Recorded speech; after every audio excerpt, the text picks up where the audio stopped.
figure king. Everybody loves me, the coolest thing. Till that guy came and I lost my bling. Just like that, I was trash in the street. Nobody would touch me, I couldn't compete. I had an idea, I could take what's new. All the best parts, I could take it from you. Big stack taxed, I like that setup. Give it up, give me all you got is mine. Big facts check, I might just get up. Hit 'em up, go hit me with the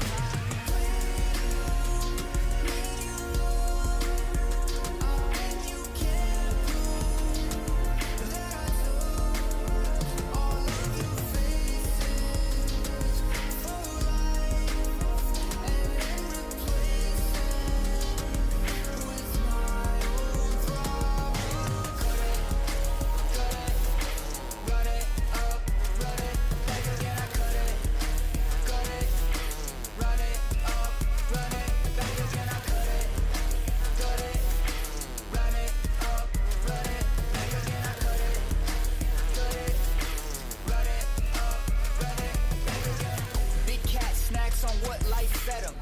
Give it up, blame it on my well design. Get back racks, the max I bet on.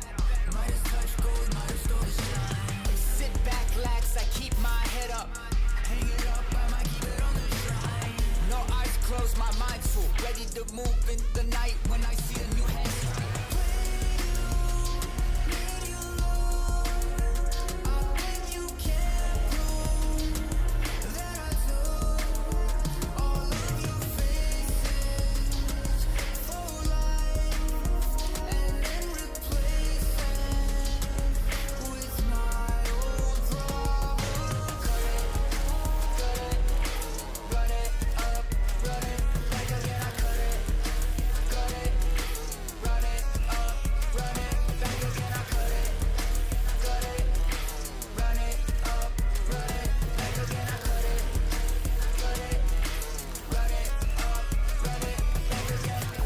Shut the doors, who's gon' frame them?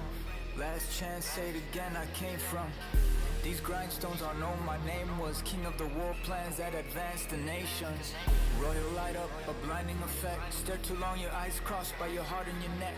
Get up, run it all, we got a problem. I something on them, if they need to know, need to know.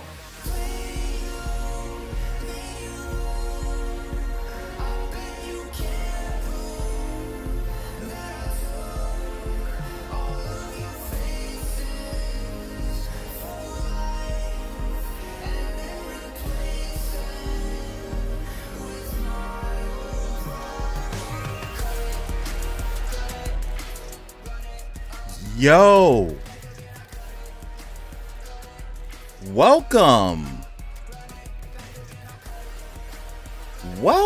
to the stream, Alien Armada.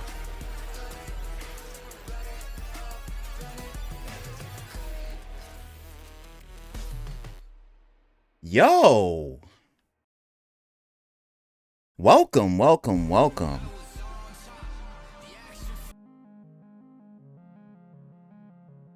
How are we doing? How are we doing this Monday? Welcome to Alien Armada episode 3. I'm your host, Nate Alyn, and today I'm going to be diving into the new EvanMCGaming video.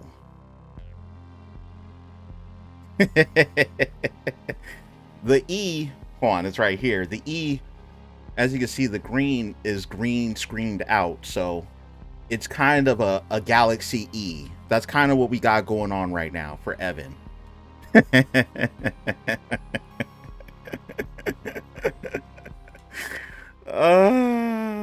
I will tell y'all right now, today for me, to be honest with y'all, is a down day.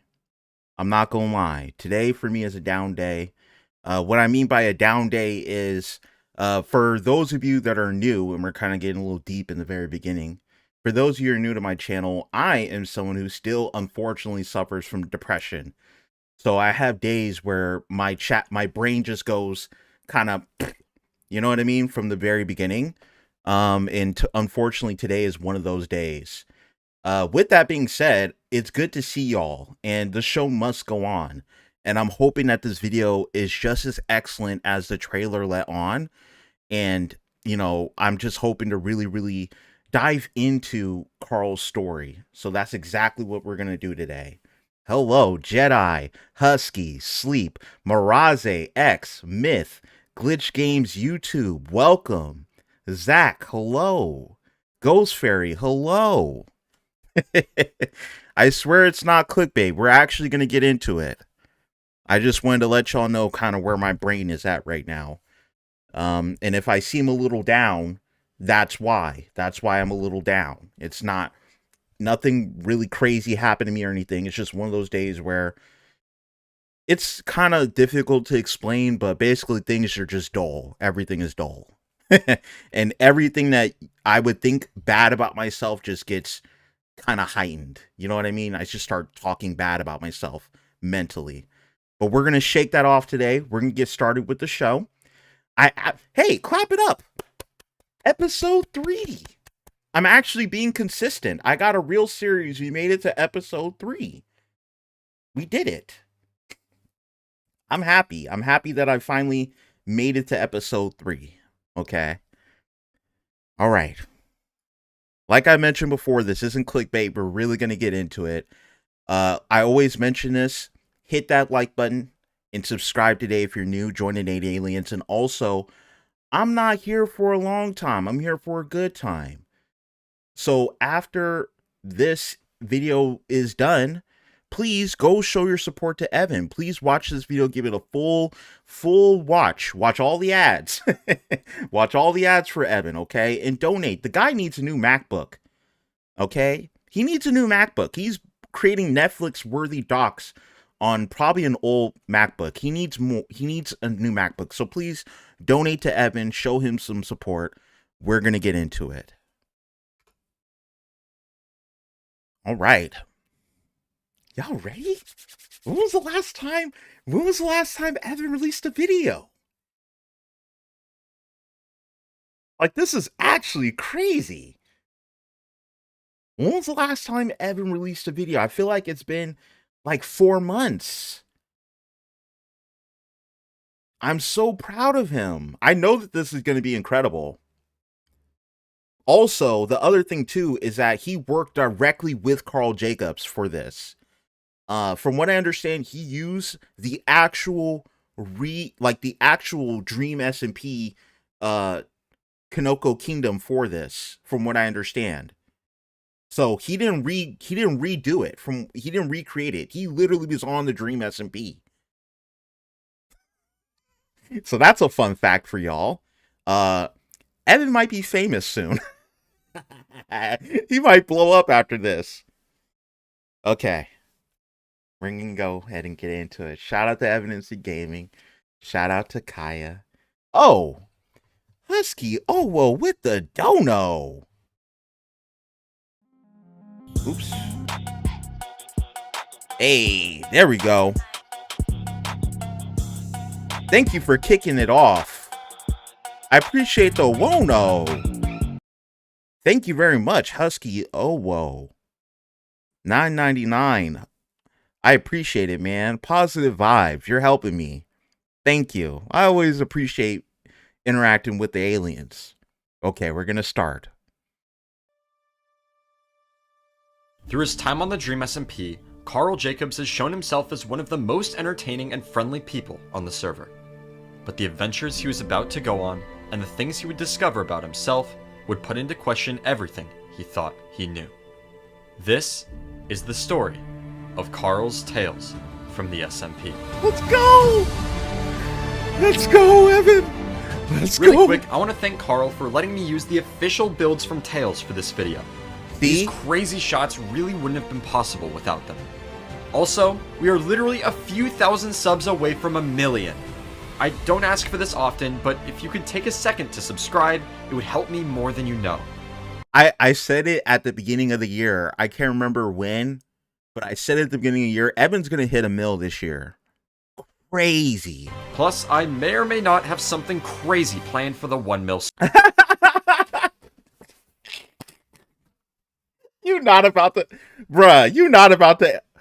Wait, did he move? Wait a second. That's a new spot. Does he have a streaming setup? Yo, wait a second.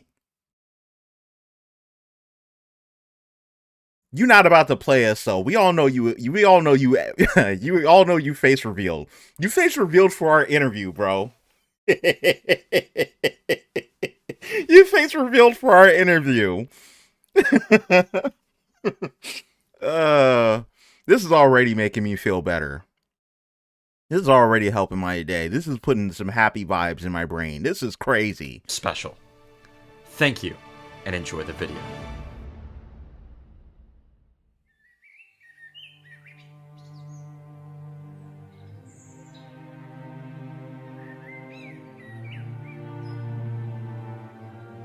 Oh crap.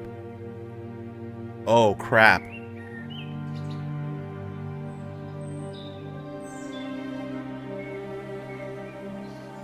Oh crap.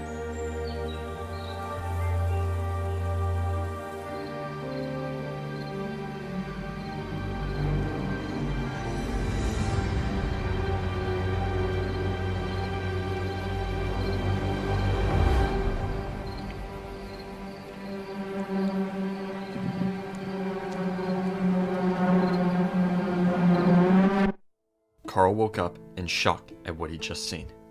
Where was he? Who were those people? And when did those events happen? It couldn't have been a dream. Everything felt so Fun fact, y'all, about Tales of the SMP as well. I had watched the first, I want to say, I binge watched maybe, 5 episodes of Tales of the SMP? I was writing a script because I was going to make a video about the Tales of the SMP as well, from the perspective of someone who hasn't watched it before. And I was going to kind of go through everything. And then I found out that he was kind of working on this. So I put the project on the back burner because I'm like, I might as well watch what Evan's cooking up. I really want to see what Evan's got. so real. Almost like the universe tried to correct itself, and he found himself caught in the middle. He wished he could live through it again, warn the people of what was about to happen, rewrite their story. That was it. Karl knew what he had to do. He made his way past the ruins of L'Manberg to the perfect spot, and began construction. And after some mining, crafting, and building, Karl's library was finally complete. And although he still wasn't sure what happened that day, something about it felt supernatural. Like he was always destined to live that moment, always destined to remember. And so, he made his way inside the library and wrote the story of the village that went mad. He placed this story in an item frame on the wall and headed outside, wondering what other stories the future or past may hold, and when he would travel to next.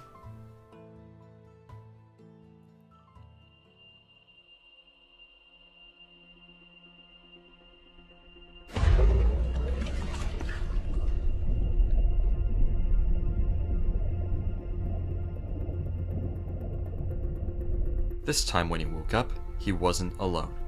3 fishermen had found him in the back of their cabin, and were just as confused as him about what was going on. They introduced themselves as Benjamin, Charles, and Cletus, and before long, the 3 befriended Karl, who looked quite different and decided to go by Isaac, and invited him upstairs to their dock to go fishing. Whoa, what? As he made his way up, Karl noticed a strange book on the ground and picked it up to see what it said. It told a tale of a long-lost city beneath the water, a place filled with history, stories passed from generation to generation. But I love this. I love how he's telling it. I absolutely love how he started telling this off, because I vaguely remember it. I vaguely remember the story, but I was like, wait a second, and then I remembered exactly. This is the lore. The dream SMP. This is way ahead into the future. the book explained, the residents of this great city had disappeared. Had they just moved to a new home, or did something much darker consume the people of this long-lost world? Wow. The book didn't say, but what it did say was more than enough to convince them to try and find out. And so, struck by wonder, the 4 adventurers entered their boats and set out to find the fabled city. And after following the book's directions into the middle of the ocean, it wasn't long before they found something. Immediately, the 4 exited their boats and began to explore the structure. Quickly, Benjamin found a lever and used it to open the locked door at the center of the room. Behind this door was yet another book, confirming that they were in fact directly above the city of Mizu. They looked around, excitement filling their eyes as Charles flicked yet another. I remember Quackity was really funny right here. For some reason. Quackity was hilarious during this first part. He just kept repeating himself, if I remember correctly. In 6 days, I'm celebrating 16 months being a mod for Blue for You. That's what's up, Husky. In 6 days, we're going to have to celebrate then. That's what's up. That is a long time. Another lever opening a secret door in the wall. And as the 4 adventurers descended down the ladder, they found themselves enclosed by the glass walls of Mizu. But they weren't alone. I love this song. Or whatever he was, introduced himself to the group as Rambob. He looked familiar to Karl, but he couldn't quite remember why. The 4 introduced themselves and agreed to take a tour of the city from Rambob, who was very happy to see some new faces after so long being alone. As the group descended even farther into the city, concern grew over the amount of blood covering the ground. But when Rambob was questioned, he reasoned it was just from the food. The 4 were still a bit suspicious, but regardless decided to continue exploring the wondrous city. This looks amazing. The overall design of the city, Rambob explained, was great, but the real magic that made the city famous was its themed rooms. Each one of these rooms was based on a historic figure. Wow. Rulers of kingdoms, fearless warriors, and noble leaders, from a time long before now. Karl looked long and hard at these heroes. He didn't know how, but he already knew their stories. He listened to Ram. I'll be real with you. There's another level to this that makes this exciting. It's partially because of all the people who could be telling this story. I feel like Evan is the perfect person. You know what I'm saying? He's the perfect person to be filling the shoes for retelling the Tales of SMP in this way, because the Tales of SMP itself is a retelling of the Dream SMP. You see what I'm saying? So it's like Evan being a part of this project is integral. There's levels to this. Rambob's tales with a strange feeling of nostalgia, like he was rereading a book he never knew existed. The Disc War, L'Manberg, it all seemed so close, yet so far away. They continued to roam the ancient halls of the long-lost city, until they had arrived at the Tree Dome. Wow!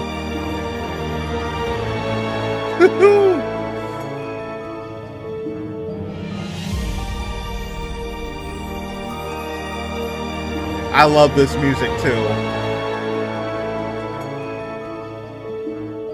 The fisherman marveled at the welcome, sight that docile lay before cat. them. Branches reaching from the seafloor to the glass ceiling above. It was perfect. And in their fit of amazement, somehow Rambob had disappeared. Confused, the 4 began to search for him around the room, quickly discovering a secret room key. The group had no idea what or where this secret room could be, but upon spotting a chest at the top of the tree, Benjamin was sure that whatever was inside would tell them exactly what they needed to know. And it wasn't long before the 4 decided to send Cletus to climb the tree and see what was inside the chest. Why Cletus? But as he began to climb, something went very, very wrong. Meeting him at the top of the tree was Rambob, who explained to him that nobody who comes to Mizu ever gets out alive. The blood, the mysterious disappearing of the people, it all made sense. Cletus, through a mix of fear and confusion, was just barely able to snatch the book from the chest before being consumed by the raging fire. Quickly, Benjamin ran over to the base of the tree, catching the book just as Rambob began to light off TNT. The 3 ran as fast as they could, shutting the door behind them to slow Rambob down and stop the wave of rushing water. They hid in the Skeppy-themed room, which had a clear view of the now flooded tree dome, and opened the book to see what it said. First, it instructed them to head back through the main hall and place the key on the block that didn't quite fit in to open the door to the secret room. And second, it informed them that this secret room was in fact their best bet at making it out alive. I appreciate you, Hot Sauce. We sauce aliens for life. You already know. And I'm looking forward to watching your reaction to this, bro. At least I hope you're reacting to this. I'm assuming you are. I don't know if Hot Sauce has ever missed an EvanMCGaming upload. I feel like he's also been like me, where he's watched all of them. I don't think he's missing this one either. Knew Rambob was already roaming the halls searching for them. For L, for real. And so, the three ran as fast as they could down the main hall, opening the secret doorway and descending even further into the depths of the city. There, they were met with yet another locked door. Wait, Upper Moon, you got a channel? Along with a lava-filled parkour room, which clearly had another key at the end. They knew it was only a matter of time before Rambob would find them, and with their backs against the wall, they would have nowhere to run. Someone had to cross the parkour. Being a self-proclaimed professional parkour person, Benjamin volunteered and began to carefully traverse the pool of lava. Platform by platform, he made his way to the last jump, but upon landing on the last platform, his foot slipped, and Benjamin fell into the pit of lava. Wow. Karl and Charles were devastated, but they didn't have time to mourn. And right away, Karl decided he would try it next. And this time, he didn't slip. And after jumping as far as he could, barely making it back over the lava, the two adventurers placed the key and opened the door to the final room. And of all the themed rooms in this strange city, heck yeah, Jedi, this one felt different. Much stranger, too dark, and powerful to reside upstairs with the others. And as they marveled at the strange green and black walls, they heard something enter the room behind them. Rambob! Everybody here had an idol that they worship, Is yours Rambob? and mine was Dream. Yeah. Nobody leaves here. Oh, wow. No! Charles! Charles! No! Wow. Rambob, evil as hell, huh? Karl woke up, paralyzed. I remember Like he'd this. seen himself die in a dream, but this time he knew it was real. He rushed back up to the library and began jotting down the stories he had been told. The stories of his friends, wars he fought in, nations he helped build. He told in great detail the wonders of the strange lost city, and the friends he made along the way. But he noticed something else this time. During his adventure, he had failed to recognize that the idols of the lost city were his friends. And even now, he felt like he was losing memories he'd sworn to never forget. And the person he was before these strange adventures suddenly felt much farther away.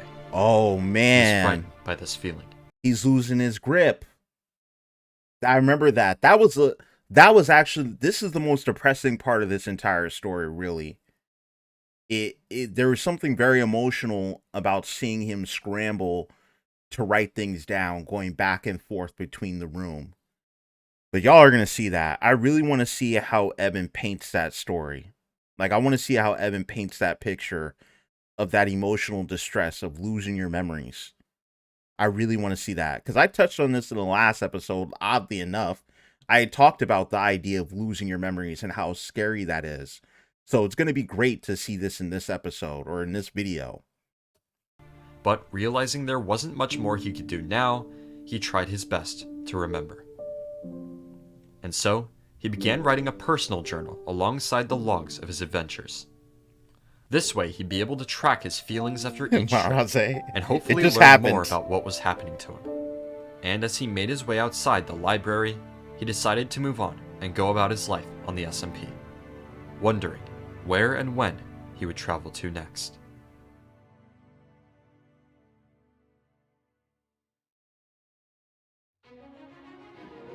This time, Karl woke to find himself standing outside. Oh, here we go. We're gonna get to it, y'all. We're gonna get to y'all favorite techno roleplay. An We're getting to it. extraordinary mansion. He'd never seen anything like it. Glowing in the warm, clear afternoon, it looked like the house of an angel. But if one thing's for certain, the owner of this mansion, Sir Billiam, was no angel. Karl made his way to the front Sir door Billiam. and was immediately greeted by Sir Billiam and his butler. After bragging about his immense wealth, he told Karl that he was hosting a masquerade. He's so And rich. still having no clue why he was there, Sir Billiam is so rich. The bill is for billions. Karl just decided to play along. Together, the three took a tour of the home. Priceless paintings covered the walls, a dining table as big as a room, and bedrooms fit for a king. Before long, the other guests began to I couldn't arrive. agree more. Ha One ha. by one, they stepped through the grand entrance and into the golden light of the chandelier. Oliver, Lord Sebastian, James, and Liaria. And whoever this guy is. Right away, the group distanced themselves from this strange man and entered the grand ballroom to begin the party of a lifetime. But little did they know, hidden deep underneath the tranquility and magnificence of the mansion was a dark secret that was about to endanger the lives of everyone within its walls. Just minutes later, as the guests engaged in friendly conversation, Hold on. We're gonna read Mel's theory. Ooh. I have a theory on Rambu's character. He's actually possessed. Because me and my mom, let me read that all the way. We were listening to a podcast, and it said people that are possessed tend to forget what is going on in the day. I mean, that's actually fair. I've seen that too. I mean, I've seen that as a symptom of possession. And I can definitely see that being played into with the lore of him losing his memories. I think the idea, if I'm gonna go a little deeper into it, I think the idea is that the entity is kind of taking over. So the person that believes who they are or realize or remember who they are, that part of them slowly begins to die as the entity takes over. So they lose memories of their previous self. well, mostly friendly, the lights suddenly cut. Terrified, the people I ran as appreciate you fast joining, as they Upper could, Moon. hoping to find safety in the endless You have a maze great of day. halls, until the lights jolted back on, and the guests, still shaken up from the event, met by the entrance of the mansion to make sure everyone was okay. Here we go. At first, it seemed unusually calm, until Sir Billiam realized the strange man was the only one missing. Convinced he was being robbed, he ordered everyone to split up and find the criminal before he escaped the mansion. But when Karl found the man, he quickly realized this was much worse than a robbery. This was a murder. I like how his arms are still They moving. knew they had to figure out who the killer was. You guys see his arms? They can't. I don't think they could do anything against that, even though they have him laying down. I guess his arms are just was gonna a move. murder. The group panicked. They knew they had to figure out who the killer was before the lights cut again, or else they risk another guest being killed. Karl mentioned that he had stumbled across a secret passage before he found the body, and that the murderer could have used the secret passage to sneak up behind the poor man and take him out before using the passage. Essentially, if we're being completely real, the masquerade is Among Us. Okay, it's Among Us. If we're just being dead, if we're just being completely on point, am I right or am I right? It's Among Us. You got someone who's sus and they don't know which one. Quickly. The group agreed, and immediately turned their attention to the butler and Billiam, who were the only two people who would know about the secret passage. Billiam stated that he had built safe rooms throughout the mansion in case poor people broke in, and the butler just said that he saw nothing. The group was still unsure enough to make an official decision, and so they decided it would be best to look for more of these safe rooms in case the killer decided to strike again. Everyone went their separate ways, and as Karl was exploring the west wing, the room went dark, and the killer hunted for their next victim. Karl sat in the corner of a bedroom, hoping the killer would find someone else first, until he heard the sound of a sword directly below him. And as the lights came back on, he realized that he was just a few planks away from being the next victim. This time, the victim was Liaria. The group was devastated. F in the chat for and Karl Nikki. demanded F in the chat. That the killer stepped forward immediately. The group once again suspected the butler, but Billiam stated that the two had been together the whole time. Having nothing, the group decided to check the area around the body for any secret passages. And before long, Karl found a path underneath the stack of barrels that led back to the ballroom. Karl reasoned that the murderer must have seen Liaria go through the secret tunnel before meeting her on the other side to kill her. And the one person who claimed to be inspecting the wine right outside the entrance to the tunnel was Sebastian. Karl ordered Sebastian to follow him through the tunnel alone, and facing the wrath of the rest of the group, he complied. But as the two entered the storage room, the lights went out yet again, and right away the two scrambled to find a place to hide. Making their way upstairs, Karl and Sebastian hurried into a bedroom and hid inside of the closet. Together, the two sat as still as possible, praying that the murderer choose another victim. Until...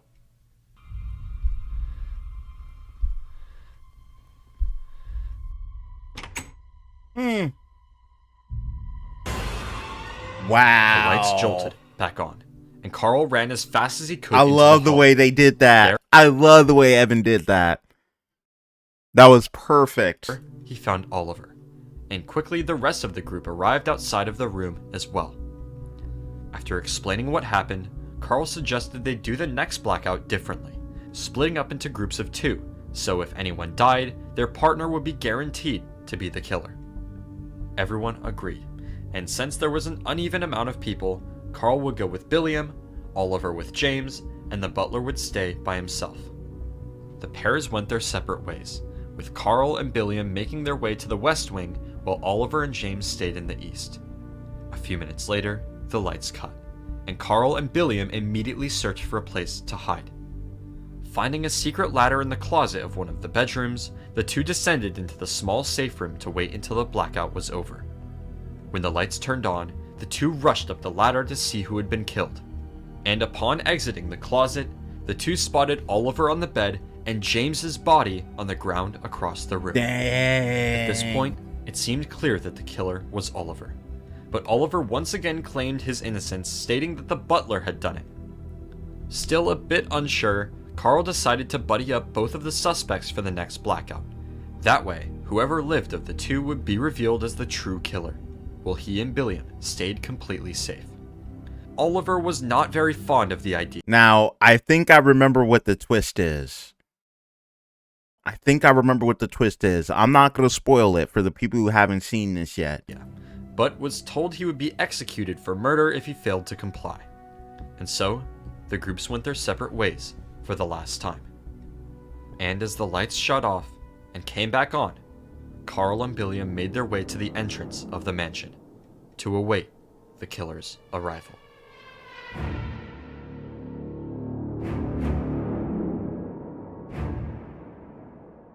And as they looked around to see if they could spot him, none other than the butler appeared from the other room. Karl and Billiam knew they had to run, as the killer had no reason not to kill them both. Billiam quickly led Karl into the library, through a secret entrance in a painting, and into his favorite room in the mansion.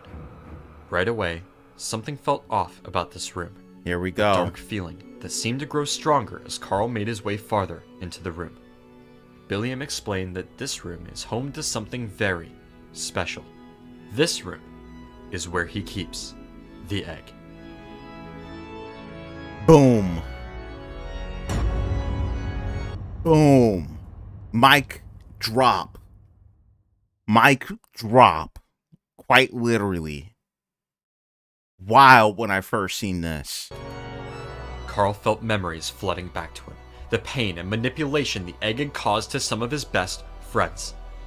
Billiam explained how the egg demanded poor people for consumption, and that the egg was able to persuade the guests to take out each other one by one.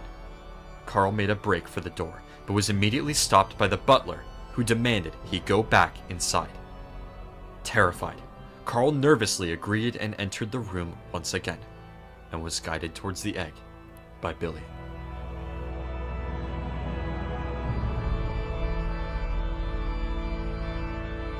Insane. Insane. Oh, Evan, welcome to the stream, bro. Welcome to the stream. You caught me at a terrible time because in like 2 minutes I have to freaking break for a moment to go help with something and then come back. But welcome to the stream, bro. This is a freaking masterpiece, man. You broke your foot off in this freaking video. You broke your foot off. I don't know if y'all are familiar with that phrase, but you broke your foot off in this video.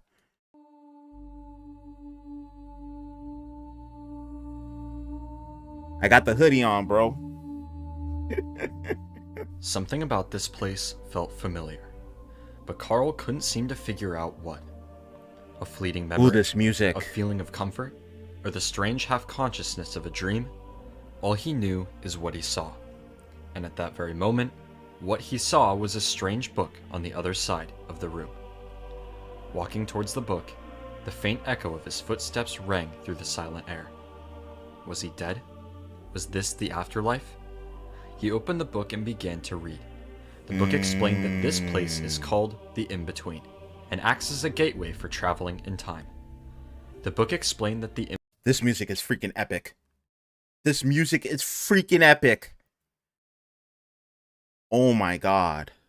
In-Between was a place of peace and ease, and held the secrets to understanding and controlling his abilities. He experienced feelings he'd never felt before, like he was living through memories he has yet to make. He continued farther into the castle. I want to live here. I want to live in this Minecraft build.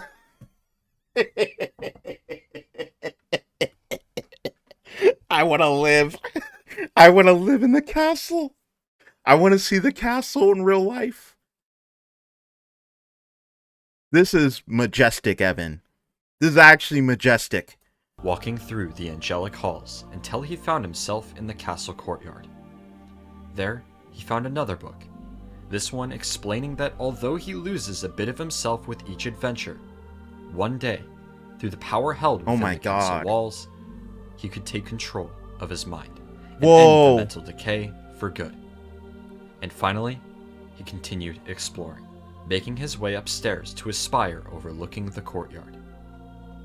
And as he read yet another book, the unknown author warned him of the importance of keeping his abilities a secret, as well as the importance of his library, suggesting he move it to a much more peaceful land, somewhere well out of harm's way. And as he looked off into the endless void that lied in front of him, he felt the light grow brighter as the feeling of tranquility faded from his unguided soul. Oh man. And as he found himself writing about everything he'd seen that day, he felt more confident than ever in his newfound purpose and his duty to rewrite history and change the future for the better. I love how you communicated the emotion. I absolutely love it. Imagine being in heaven, basically. You're in heaven, you experience complete euphoria, and you read a book that tells you about you basically achieving your dreams. And you're in this beautiful place, and then all of a sudden you're taken away from it. You're just snatched away from it, and you got to wake up. You don't want to wake up, right? And what I kept feeling when I watched this originally was that mental and emotional turmoil from Karl was there, but I feel like the way Evan communicated it in this made it a lot more whole. Like, it really feels like a movie. Like, I feel like he actually really expressed it a lot more. Maybe it's because he's able to hyper focus on it and add all the editing, but I just feel like, man, it transferred really, really well.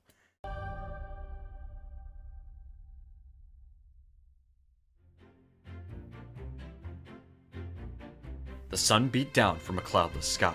Sand covered the ground, and a dirt road ran through the middle of what looked like an old western town. It was clear that Karl had traveled back to the Wild West. After hearing a noise coming from a nearby building, Karl made his way over to see what was going on. This one's good. There, he witnessed a group of people calling themselves the Bandits. Oh attempting to no. rob the bar. Hello? Well, yeah, we're in the middle of something. You might want to walk on out. I'm and gonna let be us do honest. our God. The thing that you're in the middle of seems a little mean. This guy says we're being mean. He said we're being Being mean. mean, aren't we? We're being mean. Yeah, all right, I think you huh? are. We're Listen really up, just- pal. I'm no. gonna give you one chance to give me all your booze, all your money, Yeah. and all of maybe, it. Listen. just maybe, I'll consider leaving your head alive for your mother to see. That Leave him accent. alone. You're That still accent. here? You're still here? Yeah, I am. I think you guys need to Get stop out hurting now. my friend. Listen, why are you dealing with this? Why are you just allowing them? I mean, what am I gonna do? I can't shoot for anything. I mean, I have all my fingers, but they barely work. If I'm totally honest. Fingers? Bro, Listen, I I'm gonna be stop. honest. I don't specifically like You get it. You get it, We Evan. have lots of guns and we all know how to shoot, so I think that you guys should leave. This guy's threatening us. This guy right here. Guess what, Nancy boy? There's a new sheriff in town. You know Ooh. what? Just know we'll be back. That's right. You don't intimidate us. You don't scare us. We'll be right back. And we can come back with our guns and ammo. Let's go, boys. As the bandits made their way out of the saloon, the bartender thanked Karl for his help and offered assistance with anything he Welcome. needed. I love But snakes. Karl, knowing he must have been sent here to help this town, was not interested in payment. Rather, he knew it would only be a matter of time before the bandits returned. And the next time they showed up, they had to be ready. I couldn't agree more, Maraze. I could not. Am I saying that right? Maraze? Maybe it's Maraze. I cannot agree more. to stop them. Karl started by asking to meet the other townspeople to convince them to join the fight against the bandits. John agreed, and together Pooker. the two explored Hello, the town, Pooker. looking for people to recruit. The town banker, Percy, who wanted revenge after the bandits killed his cat. The sheriff, Sherman, I love a this. week out from retirement looking for one final adventure. The town criminal, Crops, This editing. Oh, and Crops. Crops is one of my favorite memes. It's one of my favorite memes, honestly. responsible for eating 12 whole people. 12 people! Ron Ronson, the town mailman, who seemed useless but could maybe be used as a human shield. And finally, the clerk, William Williamson, who was tired of being robbed by the bandits and wanted revenge. Together, the townspeople, united in their common hatred of the bandits, set out to prepare for their return, to take back their town. The first stop was the gun range, where the group gathered weapons and learned to shoot from the sheriff. And after a long day of recruiting and training, the group sat around a campfire at the edge of the town to discuss their plan of action. Karl reasoned that whenever the bandits arrive, they will most likely choose to settle things with an old-fashioned standoff. And so, the group decided that in the event of a standoff, their three bravest, Sheriff Sherman, Criminal Crops, and none other than the bartender John, would stand up against the bandits. And as fate would have it, as the sun began to peak over the horizon, the people heard the faint sound of horses trotting in the distance. And right away, they knew it was time to put an end to their troubles once and for all. This is so freaking cool.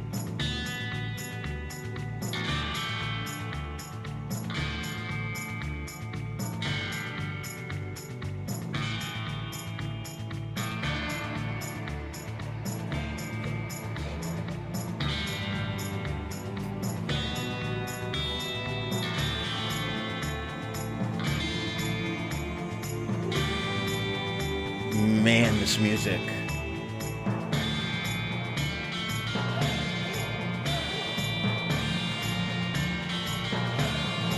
Count me down, Sheriff. All right. 1, 2, Ah! 3, 4. This is so well done. 6, 7, 8, 9. Shoot! We did it! Great shot. We did it! Where's his head? Where's his head? Ew.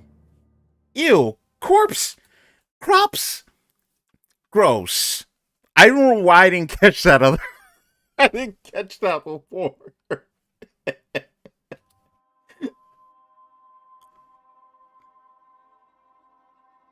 I appreciate you At joining, last, Creston. He was back. He longed for But go back to school. That's important. the feeling of the in-between. The wonder, the safety, the freedom. At least, he thought so. He never knew how the books got there, or why they always seemed to be left like breadcrumbs of a trail he was destined to follow. But he followed them anyway. Their reassuring messages gave him the comfort they promised. But his illusion of solitude was beginning to wear off.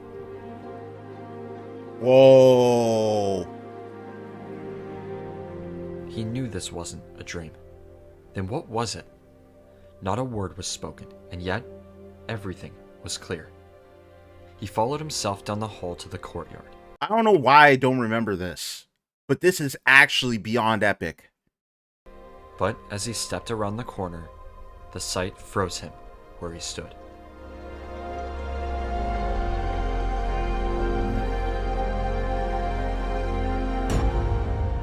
What is this? This is part of that level of time travel that is excellent. You know what I mean? This is some of my favorite things to see in a show is paradoxes and things of that nature. I don't know why it's so interesting for me, but it is. It was as if every timeline was being played on the same track, like Literally. he was living in every time at once. He spotted yet another book and made his way to the center of the yard to read it. That's what they say, y'all. That's what they say. If you were looking at something and you think it's in one position, think again. It's literally in every potential spot in your area. Like this bottle. I hate to go through this whole thing right now, but for those of y'all that don't understand what this bottle right here that I'm holding. Oh, I'll be right back. I gotta go help with something. I hate to do this now. Give me 1 second.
Okay. I apologize for the wait. I'm back. Alright, now to continue on with my point. Oddly enough, I remember it.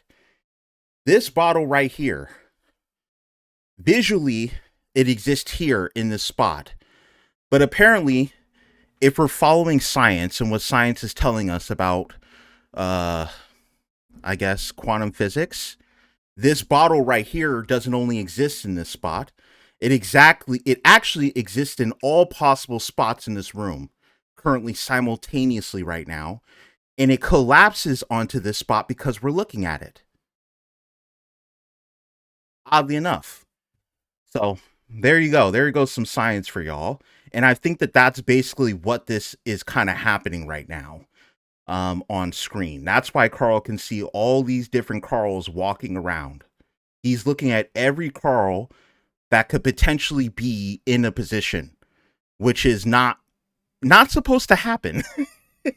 You're not supposed to see yourself at all. That's a complete paradox. And yeah, so I love it. It's my favorite thing. It's one of my favorite things to see. Okay, we're going to continue. I apologize for the wait, y'all. Once again, the book warned of what lied ahead, and if he didn't figure out how to control his memories, he would lose himself and everyone close to him. He looked to the future with fear. How much longer would it be before he forgot? Karl's high. Trapped in a never-ending loop of adventures he would write down and forget. A vessel of memories from every time and every life but his own. Kaya, when'd you get here? Kaya, welcome to the stream. Hello. Wait a second, why aren't you mod? I thought I made you mod a while ago. Welcome to mod, Kaya. Everybody chant one of us. One of us. One of us. Okay. You did great, Kaya. I know that you helped your brother with this. Y'all did amazing. Okay, let's continue. And for what? He needed to find a way to fix his mind before it was too late. And as of now, the in-between seemed like his only chance of doing that. But still, he felt something inside him fight back. Another side of his mind that wasn't so quick to trust this strange place. As he made his way out of the courtyard, he noticed something he'd never seen before. A small imperfection in the wall. Ooh. As he moved closer to investigate, he found a book hidden inside. This one seemed different. Every other book lied directly in the path he was intended to follow. But this book, for some reason, was hidden. And Karl couldn't help Also, can I just say, perfect music choice here too. Perfect music choice. I absolutely love this song. wonder if the book was hidden from him or something else inside the castle. It told him to look under the tree. Confused, I appreciate Karl that, began Kaya. searching around nearby trees for whatever the book was leading him to.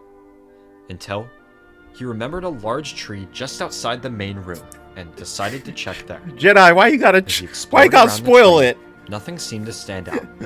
But upon looking closer, he found yet another hidden book tucked under one of its roots. But upon opening the book, Karl was completely caught off guard. He didn't know what to make of the strange message, and so he dropped the book and jumped back onto the path. Finally, he made his way to the island's edge, wondering if the in-between was really as good and as peaceful as it claimed. And as the sun gave an orange glow to the pale castle walls, Karl felt reality fading around him, before waking up Wow. again in his library. Back in that room.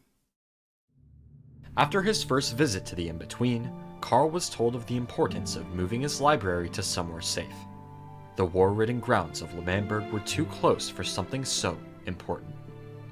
And so, with his closest friends George and Sapnap, George! It's Goggy! Goggy somehow has pretty privilege in Minecraft. I don't know how. Maybe it's the clout goggles. Who knows? But Goggy somehow has pretty privilege.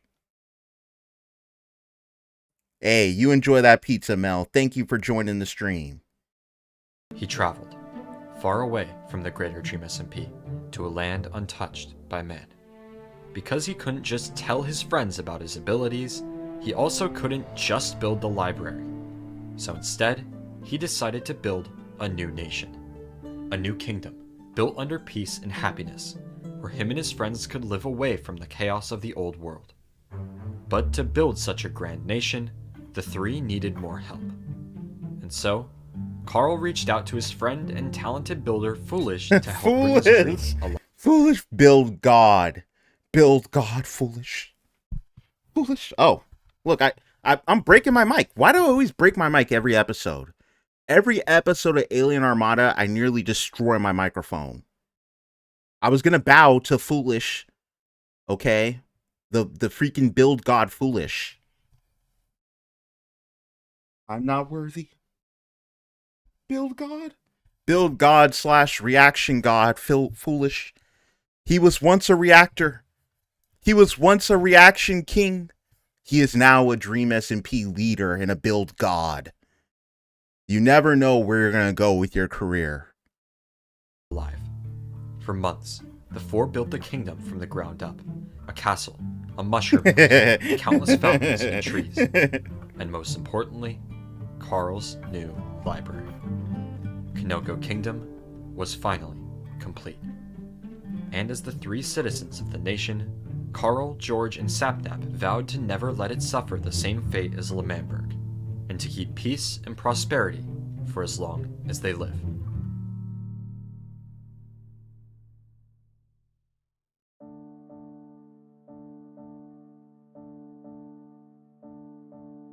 Oh, here we go. Whoa, why does it look like this? Whoa, this is pretty. Karl woke to find himself in a strange house. Hearing talking from the other room, he made his way over and was immediately greeted by a familiar face. Oh. Connor Eats Pants. It's Connor. Karl was surprised to see someone he knew, and quickly realized it meant he didn't travel too far in time. Connor explained that him and his friends were just getting away for the weekend, and Karl was welcome to join. And after introducing himself to the group and getting started with the party, everyone was Now, I didn't see this. I don't think I seen this. I could be wrong, but I don't remember seeing this. surprised to hear a knock at the door. Connor was confused. I appreciate as you he joining hadn't the planned stream, on having Pooker. any more guests. You having a So, great rest of your He made his way Monday. to the door, only to find none other than Schlatt on the other side. Karl was shocked. Wait a The last second. time he'd seen Yeah, he was dead. Did he go back in the past then? Schlatt was the day he died. And now, in this strange adventure, they met once again. Schlatt explained that he was He's a the owner of ghost. this house, as well as the one next door, and that because the other house was empty and Schlatt was feeling generous, he would allow them to switch from their small cabin to the next door grand mansion. Excited about the offer, the group agreed and made their way down the trail outside, until they stopped. And looking up at what stood in front of them, the group was at a loss for words.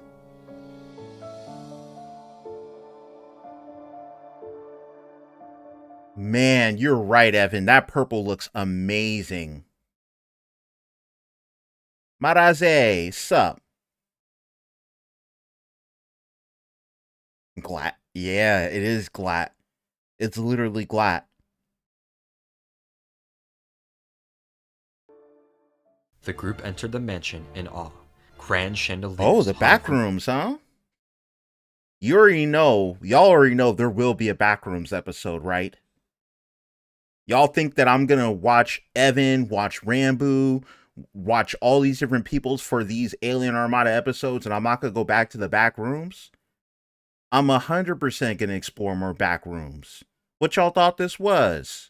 From the ceiling, ancient statues lined the towering walls, and a mysterious structure stood in the middle Michael, of the room. hello! But despite its magnificence, Karl couldn't seem to shake an eerie feeling that something was about to go horribly wrong. And just moments later, Schlatt demanded a volunteer. This Confused, is creepy. Connor took it upon himself to volunteer as the host of the party, and followed Schlatt to the back of the structure in the middle of the room. But by the time the rest of the group got there, Connor was gone. Schlatt stated that this entire mansion was built as a game, and if they wanted any chance of seeing Connor again, they would have to complete 3 trials, following each of the 3 main hallways and gathering the Nether Star at the end. But if they failed, Connor would be stuck in Schlatt's hidden lair forever. And after some deliberations and offers to trade people for Connor, the group accepted. Who'd they offer to trade for Karl or for Connor? Who'd they offer to trade? I saw that. The challenge. And as they stared down the first hall, it was time for the trials of the haunted house. Oh, it's Joey. Joey. We love Joey Sings out here. Joey, W in the chat for Joey. It is good to see you. Oh, it was bad. It was BBH that you slapped. They tried to trade BBH for Connor. That's messed up. That's messed up. Joey, are you gonna react to this, bro? I hope you react to this. You gotta watch it. Joey. We love Joey out here. Please go subscribe to Joey Sings. Every time you show up in the stream, Joey, I'm gonna shout you out. I hope you know that. I'm putting you on blast. We love you out here. Okay, let's continue. To begin. Justin, welcome to the stream.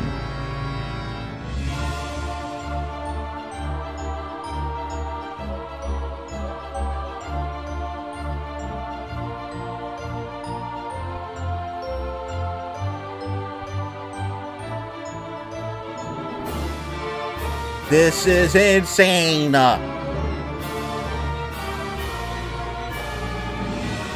Oh, what was that? Hold on. I love that. That's freaking epic. Did he trap Techno too? Is that what this means? Did Techno lose? I want to know. I don't. Every time I watch these montages, I'm like, I want a little freaking lesson from Evan. Evan could start a whole new channel on how to edit. And I'd watch every ep. It's true.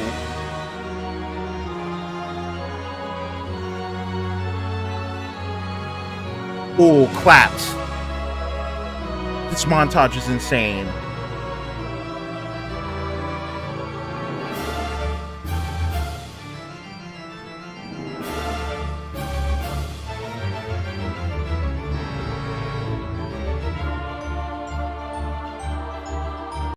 Okay, got it. There's the confirmation. So he sent them to the lair.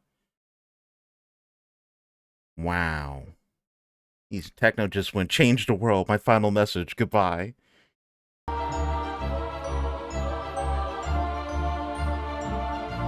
Yeah, so clapped in this case isn't really clapped. It's more like kidnapped. I need more sound effects on here. You know what I need to add on here? I need to add applause. That way I can applaud when Joey String shows up. Because I put the trailer boom. And that's dramatic. That's a bit dramatic for someone just entering the stream.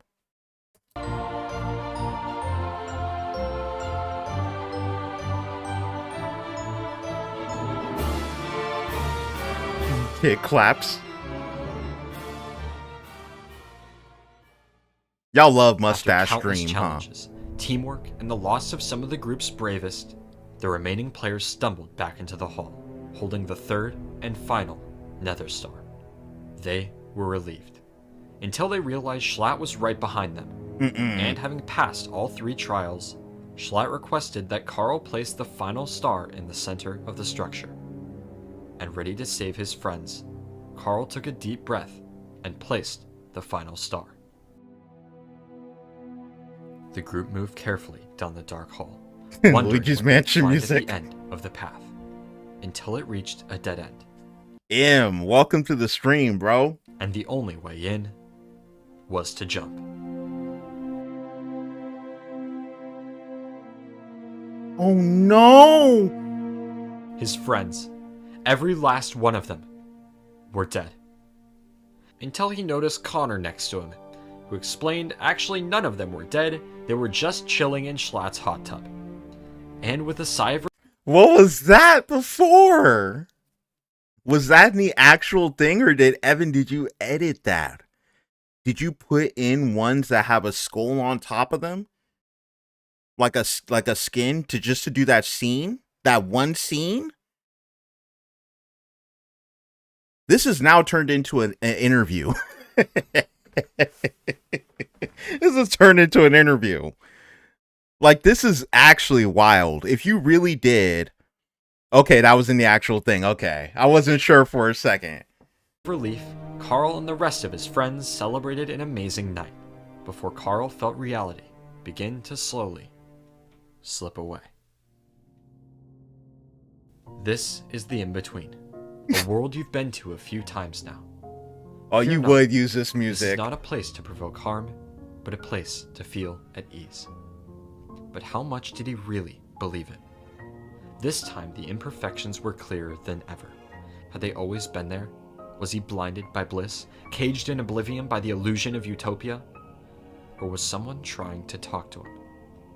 The first book urged him to find a way to the portal, and that it was more important than he knew. What or where this portal was, he didn't know, but he was too interested not to try and find out. He continued exploring the castle, crossing rooms and climbing stairs until he found it. Hidden at the top of the castle and locked behind bars was the portal.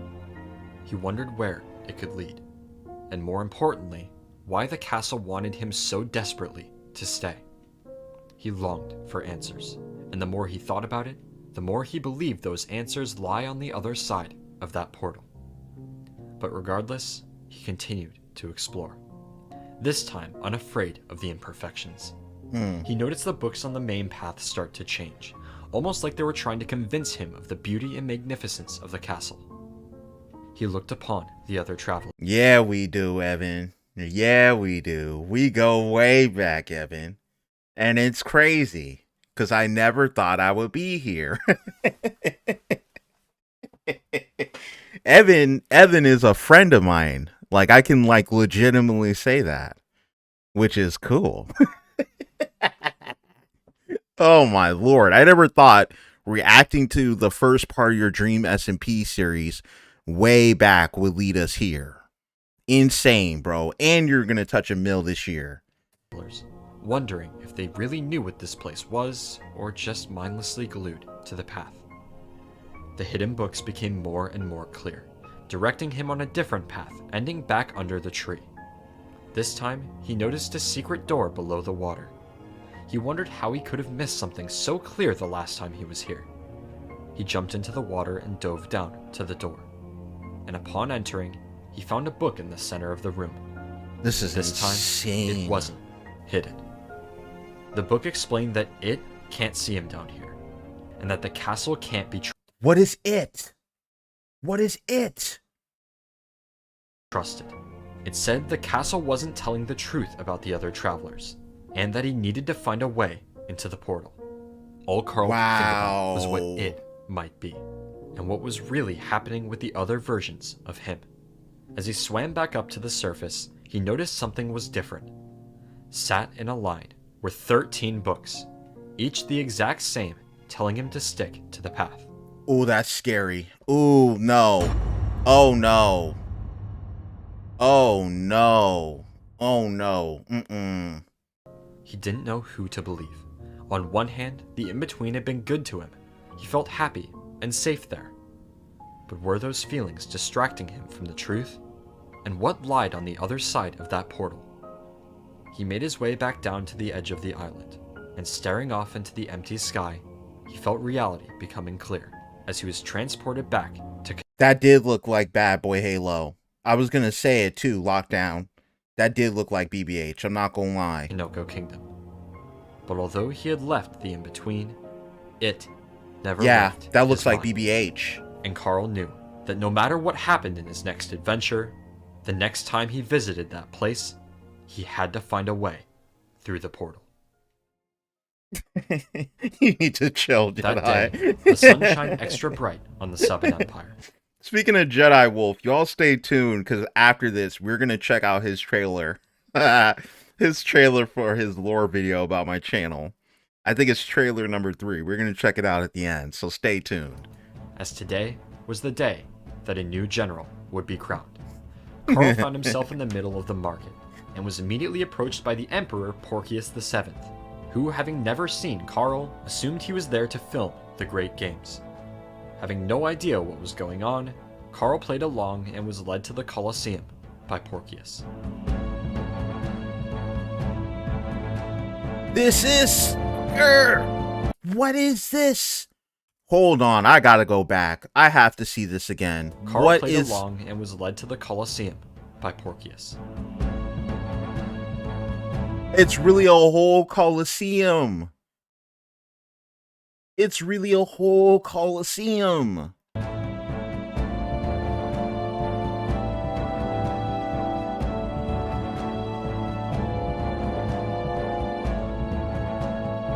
Why weren't the Dream SMP battles here? This place is crazy. Porcius explained that today there would be a great competition, where some of the most vicious gladiators in the land would battle to the death. Oh, or yeah. at least till someone was knocked out.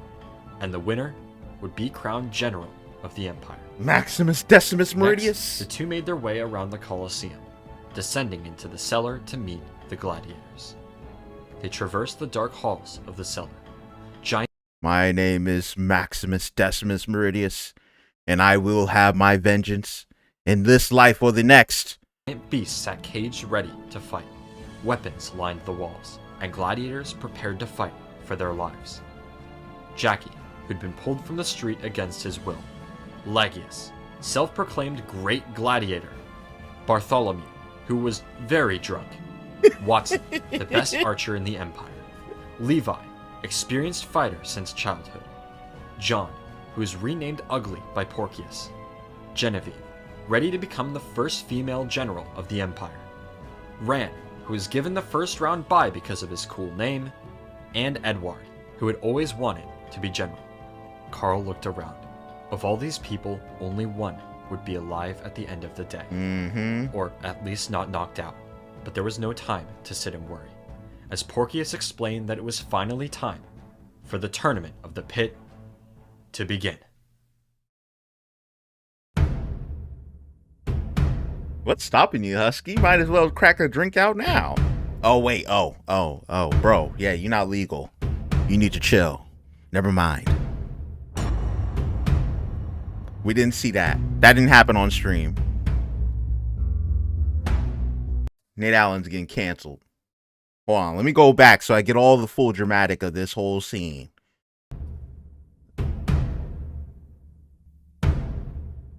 Yeah, that's right. You had your birthday, bro. Trying to play me.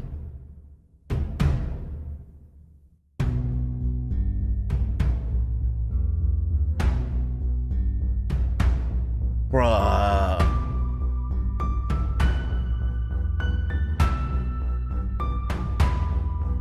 Yo!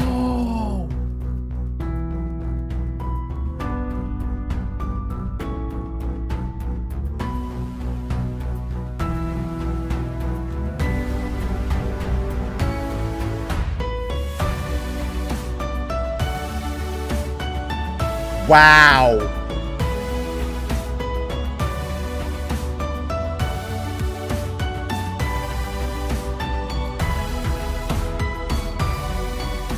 Bruh!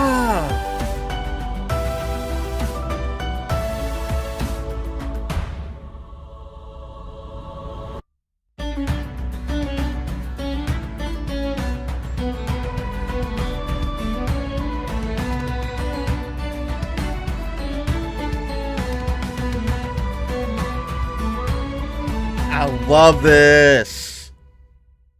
After countless battles and intense fighting, Jackie had prevailed as the greatest fighter in all the land. Porcius and Karl made their way to the pit, and there, Jackie would be crowned general of the Southern Empire. But Porcius explained there was one more test Jackie needed to pass. One final test of his spirit and tolerance for war. Something I want to also point out about this Tales of the SMP series that I really, really enjoy is that none of this would have been possible without like Karl being as lovable and likable as he is. Because this in a lot of ways relies on all these different people to kind of fulfill these roles to make the world what it is. And I honestly feel like they could have BS'd their roles or BS'd some of the builds here. But because I think they like Karl so much and they respect Karl so much as a creator, they gave it their all. And you can tell. You can tell while watching. Like when I was watching the episodes, you could tell that people tried. You know, they didn't really BS their roles or anything like that. They really were trying. And these are incredible, incredible shots with a lot of effort put into them. And I'm assuming the Colosseum's a very real thing that was in the episodes as well. So kudos to Karl for building a network like this that can kind of help become and fulfill your story, really, to play out your story and to play out your vision. Very, very interesting. In each of their battles, the loser had only been knocked unconscious. But, Porcius explained, if Jackie really wanted to become general, he had to kill them. Every last one. Wow. Everyone stood silent, waiting for someone to make the first move. But then, the real war began. Ooh.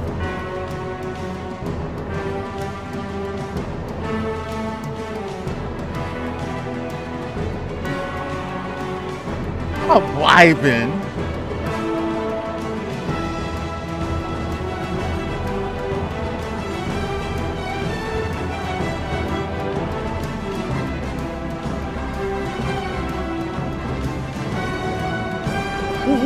The lava!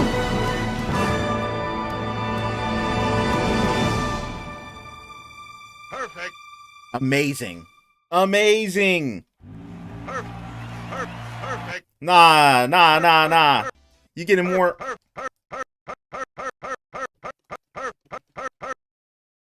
Perfect. Spam the dang perfect Karl button. and Porcius made their way across the pit and over to Jackie. It was there where he was officially declared general of the great Southern Empire. The crowd roared in excitement as Karl handed the Emperor his camera to show him the footage of the day's event. But as he examined the footage, he realized that Karl had forgotten to take the lens cap off the camera and nothing had been recorded. Infuriated, Porcius ordered the general to execute Karl. Karl ran. No way! No way. Hold on. Lens cap off. But as he examined the footage, he realized that Karl had forgotten to take the lens cap off the camera and nothing had been recorded. Infuriated, Porcius ordered the general to execute. That was so funny to me. I actually hit the wrong button.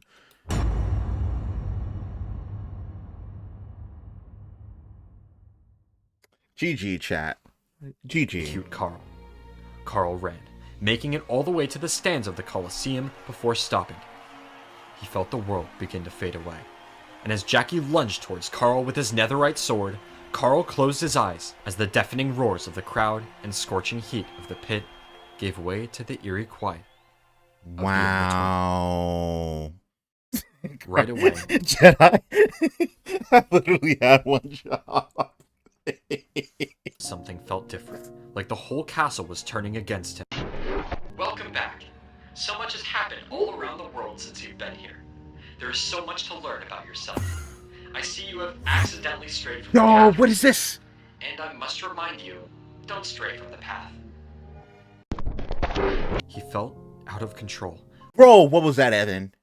Evan, what was that? What did you just do, bro? You freaking me out, man. That was scary. I'm not gonna lie, that was spooky. like his mind was pulling him in 2 different directions, and at any given moment, the switch would flip the other. Notice you strayed a bit from the path there. Your mind seems to be playing tricks on you. Let's not let that happen again. It happened again. The in-between felt like a virus, spreading to every corner of his mind. He had to fight back. He had to get to the point. Stop straying from the path, Karl. I know you more than you do. I know what is right for you. These visions should not dictate your opinion on the in-between. It is safe here. It wasn't. The sound effects of going popping in and out is insane. It's super horror aspect. Definitely. Oh, you nailed it, Lockdown KA Gamer. You nailed it. This is some Portal type ish. Safe here. He needed to find a way out before it was too late. Don't go to the portal. I will see to it that you regret it if you do so. This is not a warning. We will come and make sure you don't stray from the path. The world spun around him. Time jumped back and forth. He was out of control. Until he saw the torches. Something was leading him down another path.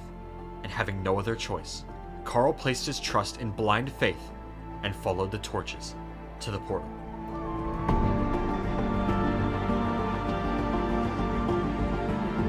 Beautiful.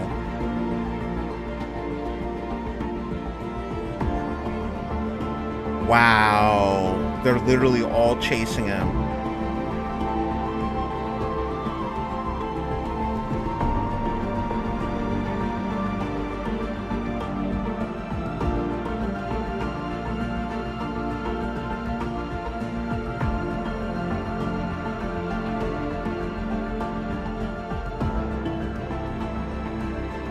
So this is my theory. Before this ends out, I want to think that the person that's been leading him this whole time is Karl himself. Like maybe from a perspective of a version of him that figured everything out, because that version of him should exist, right? So maybe that's who's leading him, but who knows? The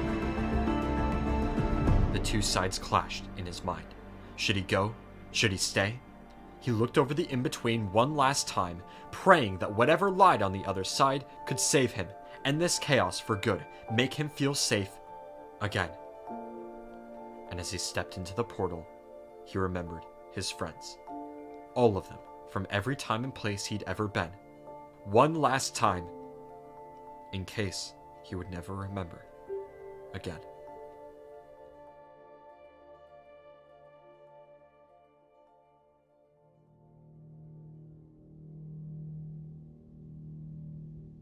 So there's more people who think of that theory, huh? Interesting.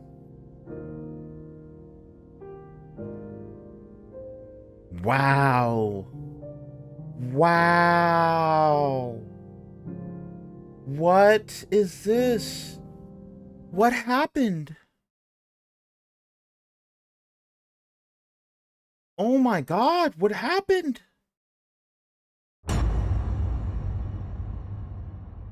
Holy, it's cool though. Dang, this is dope. It's dope, but it's very, very eerie. The end for now, huh? Oh, you left us on a cliffhanger too? Oh, man.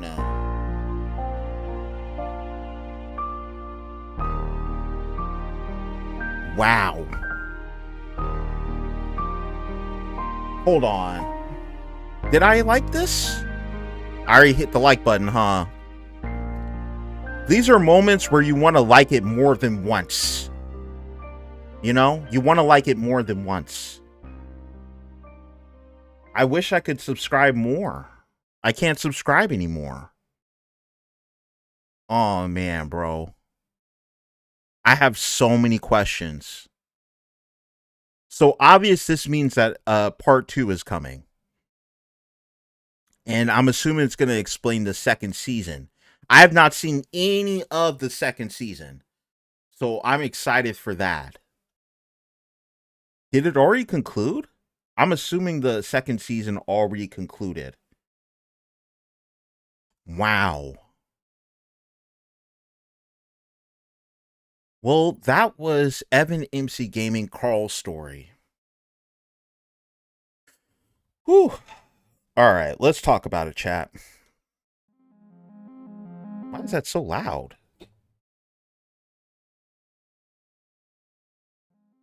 Oh, there we go. That's better. Want me to answer questions? I can. Yes, man. What? You can hop on a call? Oh, bro, we're doing that then. We should do that. Can you hop in a call? We're going to talk. This will be a live interview, exclusive interview with EvanMCGaming.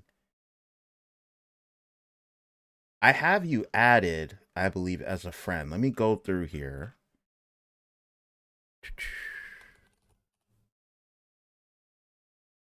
Oh, yeah. Yeah. Are you okay if I call? Okay, I'm gonna call you on Discord real quick.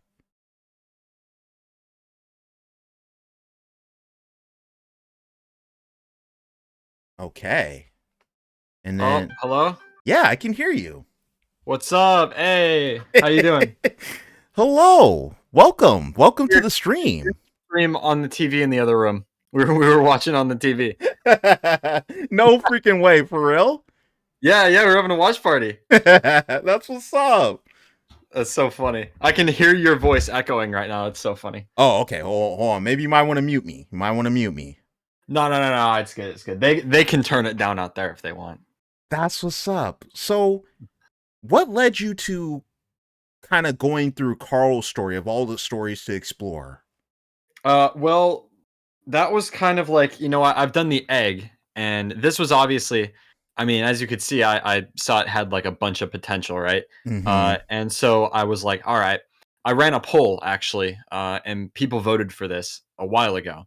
Mhm. And so I was like, okay, it's kind of a risk because I couldn't do this video if Karl didn't give me the actual builds from Tales from the SMP, which is obviously, at first glance, a huge if. Yeah. And it was for a while. So I tweeted at him, and over the course of a few months, of back and forth, we eventually got it to work out. And so I was going to do this one before the Wilbur video, actually, but it just wasn't. Sometimes he would take like a month in between, because he's got his he's like filming with Mr. Beast and all that stuff. Yeah. And so eventually, we got it figured out. I just swapped the videos, and I'm glad I did. I'm glad I you needed did that too. extra time. Dude, I'm so glad that you took your time with this because, for one, it's obvious. I mean, Thank you. Just from watching it, the overall quality of the presentation. Thank you. And things of that nature. How long would you say? And I know we always go over this because this is kind of a running theme. How long would you say that you spent creating this one? Probably approaching 500 hours. Oh my god. If I had to guess, I might be a little bit off. It's probably either 400 or 500, one of the two. At this point, I have no idea. I actually tried to track my hours for like 2 weeks, and it was like 88 or something for like 12 days. And then I know this weekend I was really trying to get it done, and so I ended up, like I pulled an all-nighter one night, and so I'm pretty tired right now. I bet. But yeah, so it was a lot of work, especially because like I sometimes I don't realize how much work is left. It's really hard to judge because, again, every video is different. This one, I felt confident saying that I could get it out in May. Obviously, that wasn't even close to happening because you want to take a wild guess at how many replay shots I ended up having to get for this video. All right, let me give you a reference point. The Las Nevadas video was 900. Oh, so for this one, you had to be well into the like close to the 2000s. You're close. I was at 1900. Yo, that is insane. Wait a second. How much memory? Yeah, you need a new computer. How much memory? I'm telling you. Okay, so I was working my computers like 12 plus hours a day. Oh my For the god. past like 3 days, just rendering replays. And when I say running, I mean like it takes a lot of computer power to run those, like to run shaders Mm-hmm. with the correct render distance for some of those shots. For some of those shots, I need like, 12 to 18 render distance. And, I've obviously got the highest, quality settings for the shaders. And then sometimes I've got 2 Minecrafts open and I'm running a server off of my computer, for example. So in other words, sorry to cut you off. In other words, you were a fire hazard. In other words, yeah, the window needed to be opened a few times. It got a bit crazy, but yeah, there were a few times where my Minecraft crashed because my computer ran out of memory, like RAM. It got overloaded and it crashed the game because it was requesting too much RAM, too much memory from my computer, and it just crashed and it froze up the whole computer temporarily. That would happen 2-3 times a day when we got towards the end. It definitely, yeah, lots of stuff. Also, just this one especially, I really, really wanted to get it right because I spent so much time on it. So the last few days, I kind of just, I was really making sure that when I was doing like a watch through, I was willing to re-render entire replay shots if I didn't like them. So that took a bit longer than usual. And then obviously the credit scene is one of my favorite parts. It's dang good, and I have to say, man. Thank you. Let me ask you, because this is something that I feel like just gets glossed over with creators. Mm-hmm. What was that like for you when you were rendering the project and it kept failing? Like when you were going through the technical glitches, and also I'm sure there were probably moments when you were writing for the story, there might have been moments where you weren't really sure what to say or how to go about things. What was that for you, kind of dealing with maybe some of the writer's block or some of the issues that come with the creative process? Oh man, let me tell you, some of the music stuff especially, like the music, so much goes, like, because the music choice is so huge and it's obviously like a 50-minute long video. There is so much music that I have to do, so many songs, because I don't want to have a song go for like too long, right? And so sometimes I'll have like 3 or 4 different options for a song, and I'll have to listen to them like 3 or 4 times each to figure out which one I like better. And the Haunted Mansion montage, for weeks, I had no idea what song I was going to put there. Well, yeah, for real? Just for that one scene? Yeah. Like, wow. I wasn't like obviously only thinking about that. I just kind of was like, I don't know what song I'm going to put there. I will figure it out later. Yeah. That's kind of what I did. And so, I mean, really the only solution is to just do whatever you're inspired to do at that moment. When I was inspired to make the end of the video, when I had ideas for the end of the video, I did that. I didn't care that I was still on the lost city of Mizu, but or when I was like the first ever thing. It is crazy to see how out of order a lot of this stuff is. Like, the first replays, the first section I did was the first in between section. That was the first section I rendered. So obviously I write the whole thing in order, but then stuff like the actual shots, it's like I had just gotten the in between from Karl, and I was so excited to just go in there and just get as many cool shots as I could. And so I was like, all right, I'm not gonna wait.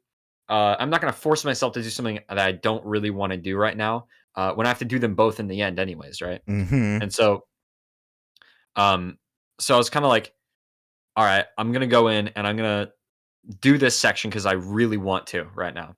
And usually, the rule of thumb is when you want to do it, it usually turns out better. Yep. So, that's kind of how that happened. And then, I would jump around. Like, I did the Wild West duel montage was one of the first things. And it's funny because you'll see shots. Sometimes I could get a shot from a scene because it only requires one person. Then the next shot requires 5 people, but it's in the same scene, right?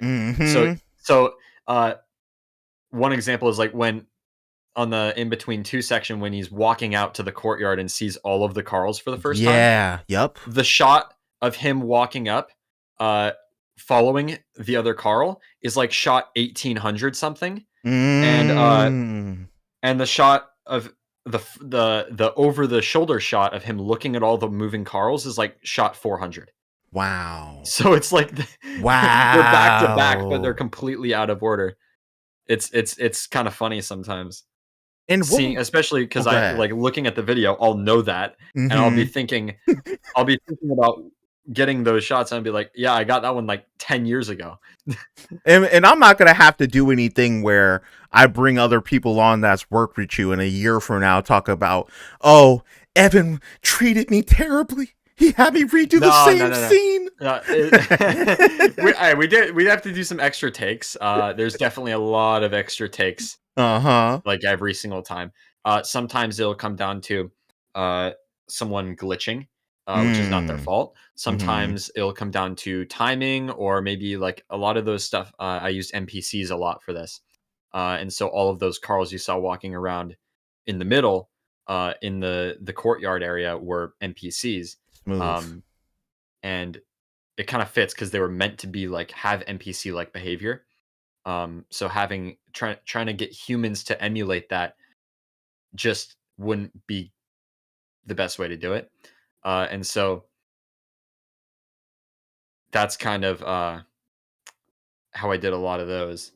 Your process reminds me a lot of another creator that I'm friends with, CG5, and if you've seen his recent video talking about the Quackity song, that's was it about like how people I've seen like his tweets about how he it's kind of like how like I put out the teaser for this video, right? Because I was super excited, and I thought it was gonna go quicker because I didn't realize there was gonna be double my previous most replay shots in this video. That's kind of something you don't really expect. And so so I thought, for good reason, I had good reason to believe that this video would take almost half as long as it did, because I didn't realize that I'm gonna have double the work to do, basically. But yeah, so it's kind of like, people, I be working like 10 hours a day, and people don't see that work. All people see is that I haven't uploaded in 3 months. Right? Yep. People see Evan hasn't uploaded in 3.5 months. He's so lazy. He's letting he's almost got 1 million subscribers. He's letting that, he's letting us down. He's not, why is he not motivated? And it's like, I'm very motivated. It just takes 500 hours to make this video.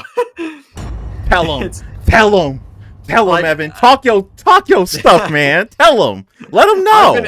Let me read off really quick how long I spent for like 2 weeks straight. I actually tracked my hours. I would turn on a timer, and I would pause it whenever I took a break, and I would play it whenever I worked on it. Starting on June 2nd, it was 7 hours, then 8.5 hours, 6.5 hours, 12 hours, 7 hours, 5 hours, 6.5, 7.5, 5.5, 8.5, 7.5, 8.5, 8.5, and I stopped tracking after that. But that's on top of school for 6 hours a day too. Yeah, see, with school, no, bro, no. And see, you remind me of another great creator, Corey Kenshin, who will sit in his chair.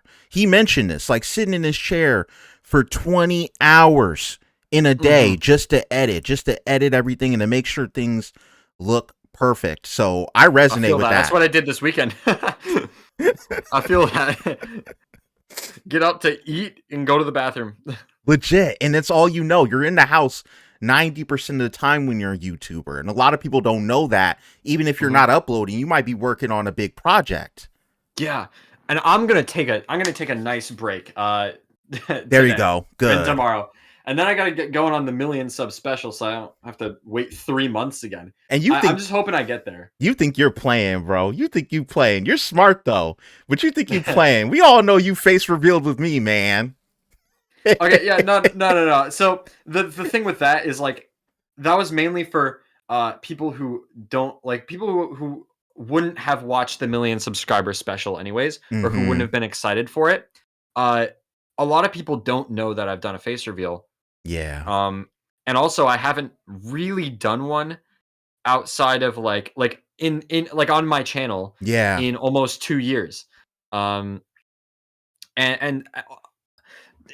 really that teaser was it was like a half kind of a face reveal thing, but it was half teasing the real life side of that video that's gonna happen.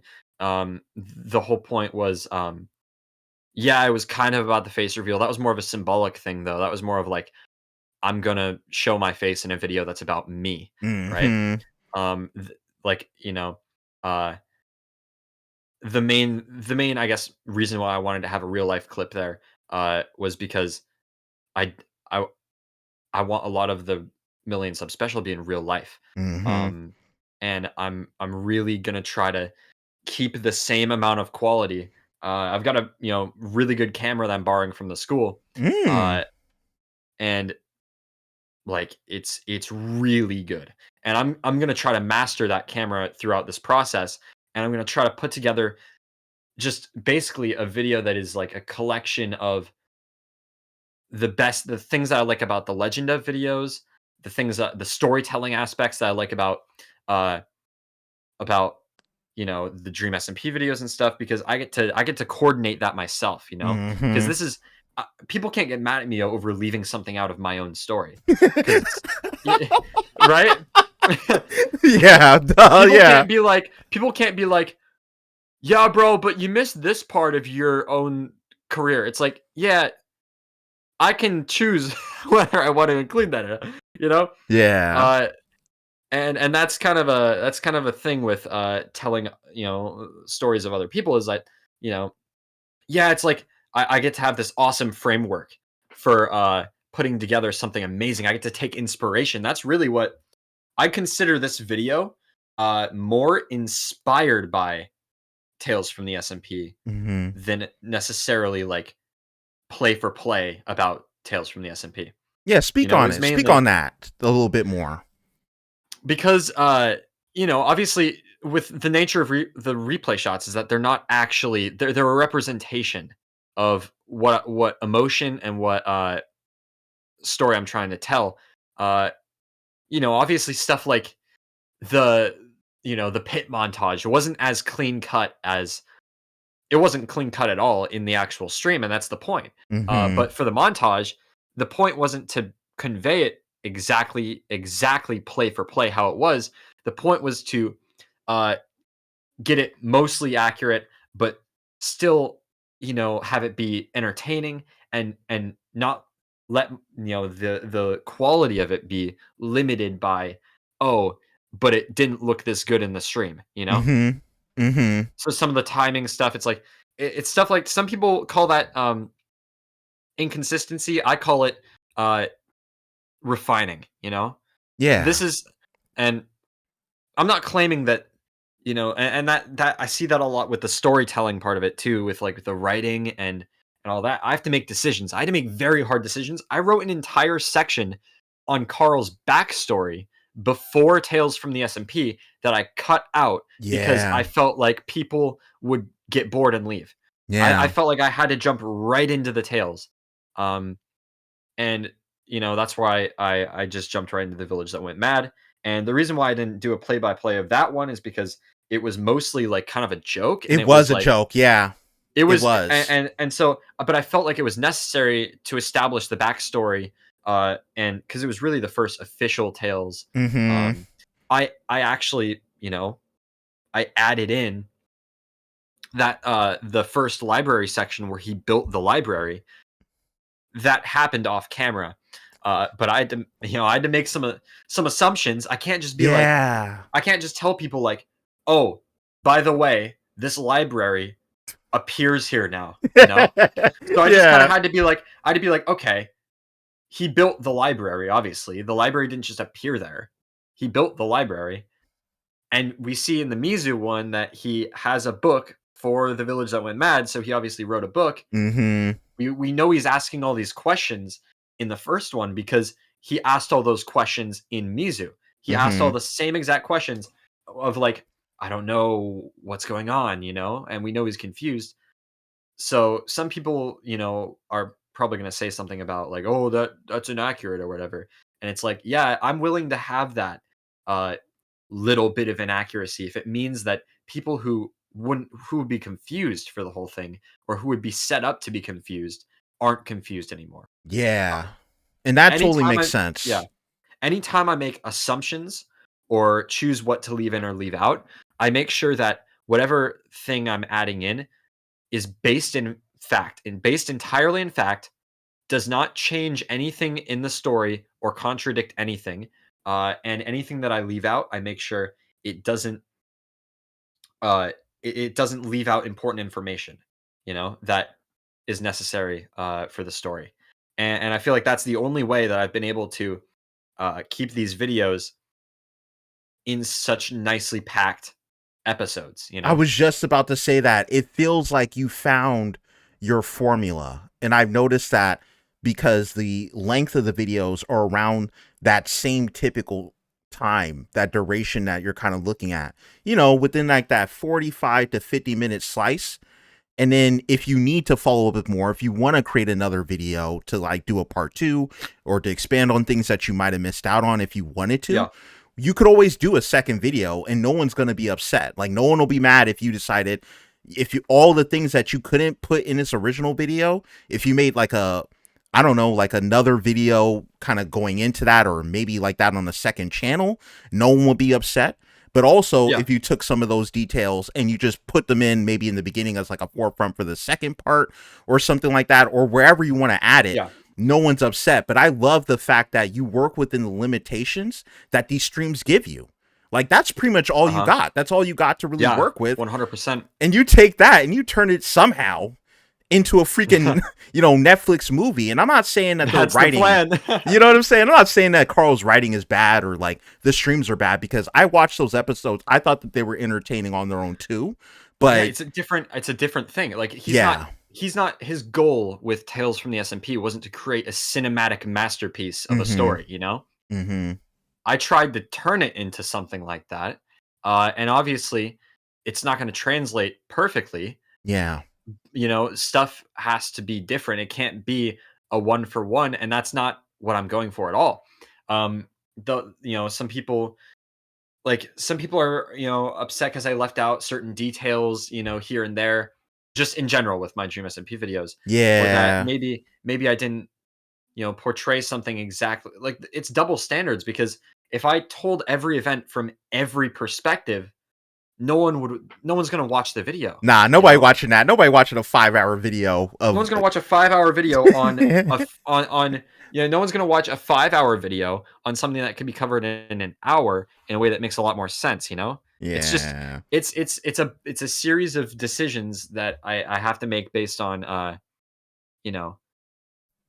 trying to appeal to an audience that maybe doesn't have all that background on it. A controversial one is like, the family dynamics or whatever in the Dream SMP. I still have not watched it, man. I still have not went to it because I felt, look, all right, people have asked me, they have begged me to watch a summary video about the family dynamics of the Dream SMP. But honestly, I feel like it crosses into a very weird territory. I want to, but at the same time, I'm kind of like, I don't really know exactly what that was or whether or not I should be reacting to it, if you know what I mean. Yeah. Because really, most of that is just a series of interconnected jokes. That's that most of it. And I mean, with that, you could say that with a lot of the lore too. It's just that I felt that when it came to the story, it wasn't 100% necessary, and some people may be like, some people who aren't familiar as much or just trying to get into the Dream SMP.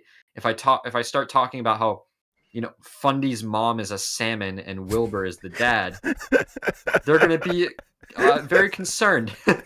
And so and again, I don't have time to go into everything all the time. So I mean, it is really tough though.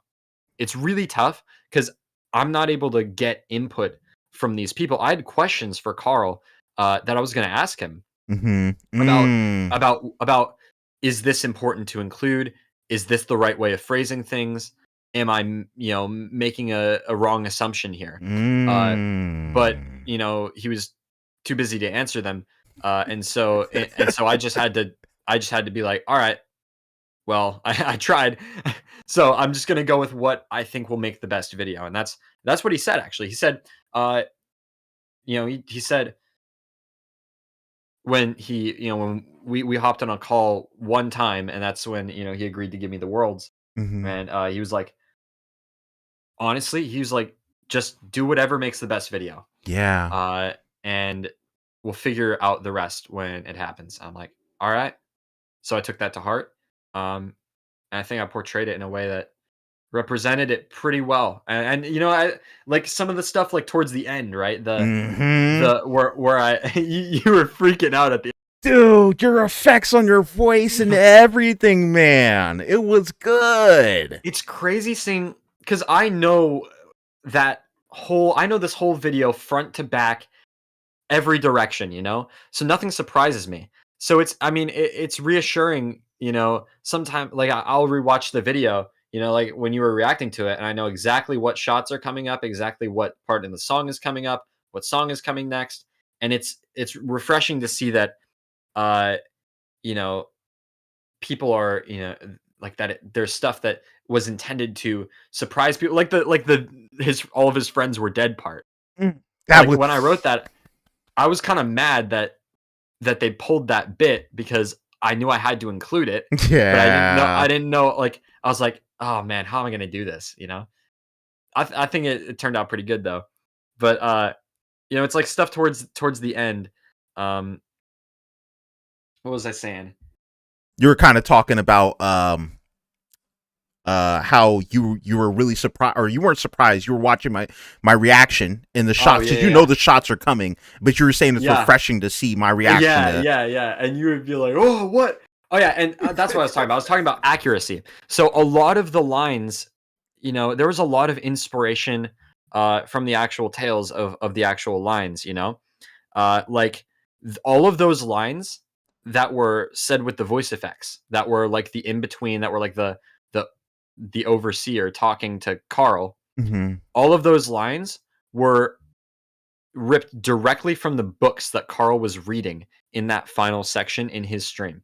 Oh, wow. I didn't say every single line that was in the books, but I took the ones that I felt fit best, and I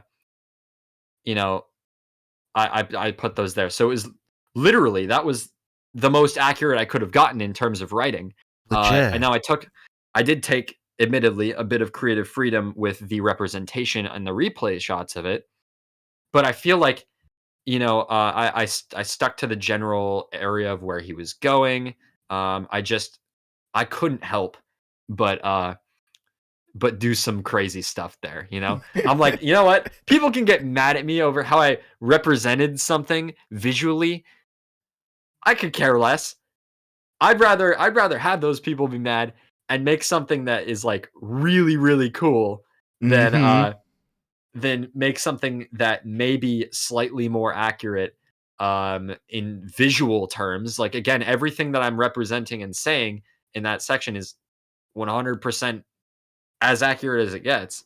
And I love that too. Going back to what you were talking about too, because you had mentioned that you reached out to Karl to kind of ask him for advice on the best way to go about it. And of course, his time is limited. We expect that.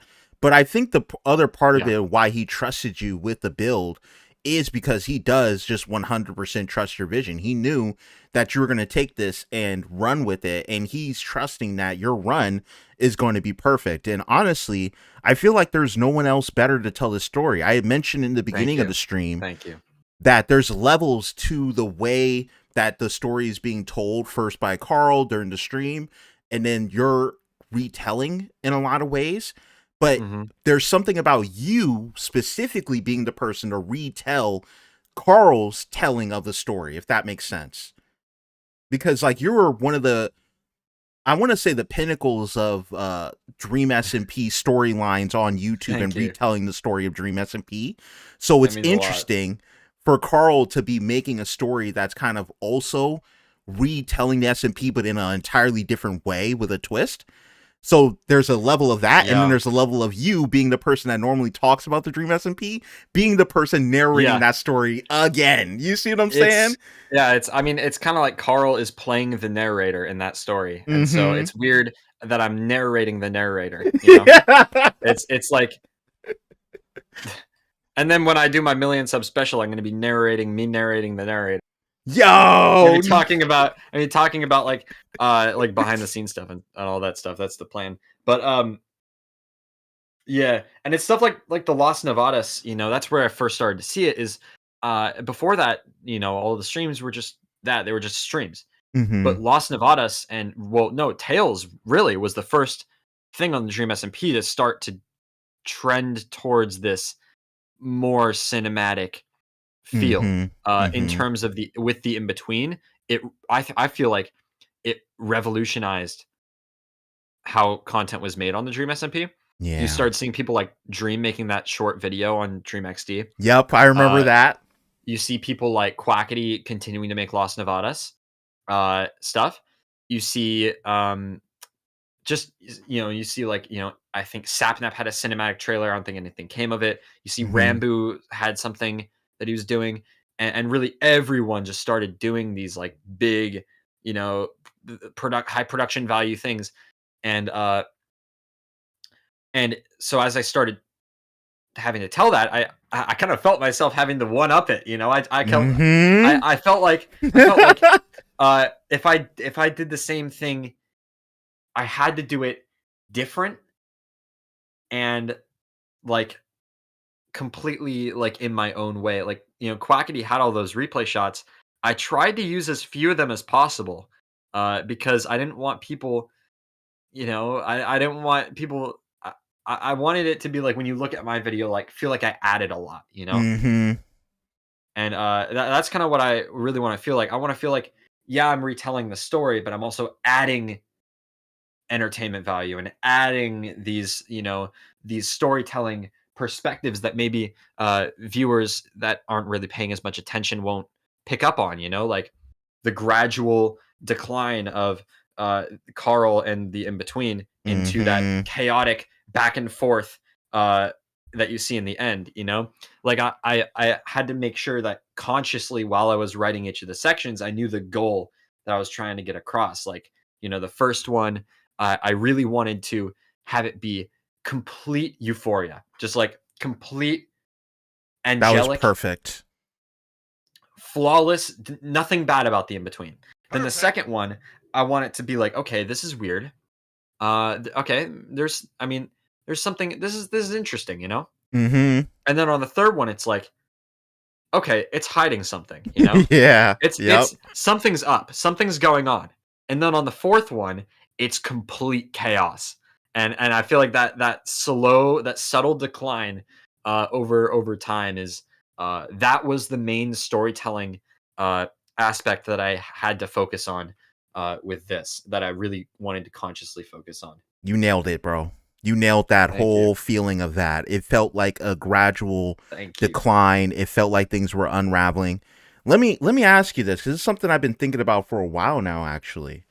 Do you feel like some of your videos may have elevated the game a little bit, and maybe a little bit, maybe partially? I don't know. I'm not sure what the timeline is for the Tales of SMP. As in, like, well, okay. I don't know. The bottom line is it could have. The bottom line is I don't think necessarily Tales from the SMP, but maybe Los Nevadas. Yeah. I haven't really said this yet, but Quackity reached out Woo. over Twitter, and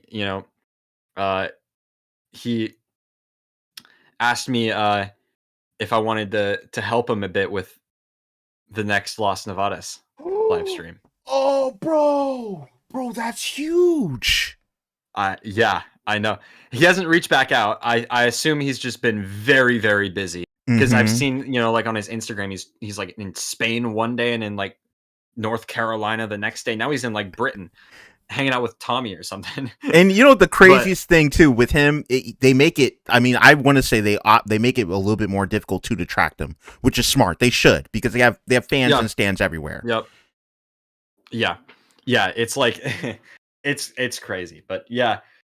So I mean, I'm hoping that now that I finished up with this, I was kind of just like, all right, Quackity, just hold on till I finish this monstrosity, and then reach back out, Yeah. So I'm hoping he reaches back, because let me tell you, I have some amazing ideas for the Dream SMP, but there's no shot they're gonna bring me on to do main lore writing, even though I feel like I would kill it, because I've got so many really, really good ideas of like another finale, what we could do with the revival book, just I feel like there's so many things you could do, and I'm considering writing my own ending to the Dream SMP, but I need to see how it plays out first. Yeah. I'm considering writing my own ending, because I've got an entire storyline that ties everything together. It references all of the different parts. It's got like, I don't have it all planned out, obviously, but yeah. I have an idea already. Quackity hasn't even talked to me about anything about the next Lost Nevada stream, but I've already got an idea about like, a potential finale, like a potential final act. I've got, an opening montage idea that would be really, really cool. But it's just like, it makes me, I want to do I want to write something myself, because I feel like that's the next step, Mm-hmm. And I'm going to be testing the waters a bit with this 1 mil special in terms of like storytelling. But, I'm working on right now. I'm kind of, being mentored by a college professor, and we're working on, he teaches storytelling, and we're actually working on putting together a story that I can turn into a movie made entirely in Minecraft, and it is really good. It is really crazy. It's a big project, a lot of ideas there. I don't know if when exactly that would be coming. I'm guessing sometime in the next 2 years, but I mean, because ultimately, YouTube is the priority right now. As long as it's still going strong, I gotta figure out what I'm gonna do next, because the Dream SMP is kind of going downhill. Man, I feel like I have to ask you about that too, man, because that's something I've been talking with the DTP podcast about a little bit too on the side. We were talking about that. I was actually going to make a whole video about that. Maybe it might have been only like 10 minutes, but I was actually going to go into that. I was actually going to title the video, unfortunately, The Death of the Dream SMP. Now, I know it's a very aggressive title. Yeah, I get it. You got to market it, right? People are going to see that and going to be like, "Oh my gosh, what?" Yeah, literally. I get it. I get, you can't. Yeah, but I mean, here's the thing. I've been thinking about it for months. Actually, about a year now. I've been thinking about it for probably about a year. Just what they're doing with the Dream SMP. I feel like they had, at the peak, they had everything, right? Yeah. And I feel like what killed it, I mean, it's not completely dead yet, obviously. No, it's not. But I feel like what started bringing it downhill was their inconsistency. And I feel like it's a combination of, Techno was one of the main writers. He got diagnosed with cancer around the time that that the Dream SMP started slowing down a lot. Legit. Also, it started, the world started opening up, and so now you've got all these creators traveling and meeting up with each other, and like I was saying it with Quackity, he's been traveling for like a month. Yeah. He's just been traveling to Mexico and just going around and doing stuff, and it's because they know that their personal brand is safe. Now, what they don't realize, or what they might not have realized, or maybe they did realize and didn't care, was that the collective brand, being the Dream SMP, is not as safe. No. These people are always going to be fans of, Quackity, Tommy, Wilbur, Tubbo, Dream, all these people. They're going to be just, that's not going to change as much as the Dream SMP as an idea, Mm-hmm. Naturally, as a form of content, people are attached to the story, but that story can fade with time, and it does fade with time unless they keep it up, and they haven't been keeping it up very well. And so you get people slowly starting to not care as much. And I feel like there was so much time to salvage it. I think it's too late now, which is really sad. I feel like, if they would have outsourced a bit of it, brought someone like, some of the fan artists in the community, maybe, Mhm. like, I know I could have helped out a lot. Like, I feel confident that I could have kept the story going for another couple of years, Yeah. content wise, because I've just had so many ideas for stuff, but it's not my place to implement them or choose if they're implemented. And I'm not going to reach out and be like, yo, Dream, yo, Tommy, can I write your story for you? That's kind of, I know I wouldn't want people doing that to me. So Yeah. like, it's, I just had to sit by, do what I can, and watch Mm-hmm. nothing happen, And that's basically what's been happening over here too. I mean, we were talking about it. We were looking at numbers too, because that's the thing, right?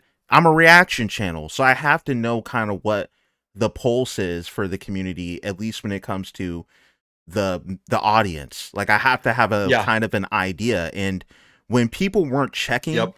for me to react to lore much anymore, when people weren't asking me about it as much, I started to notice. I was like, oh crap, something's happening. There's a shift. I started seeing like stan accounts on Twitter being like, talking about, lowering the Dream SMP into its grave. And that is very stressful for me as I'm about to drop another Dream SMP video. That is probably my best video ever. And I'm like, uh-oh, this is my best video.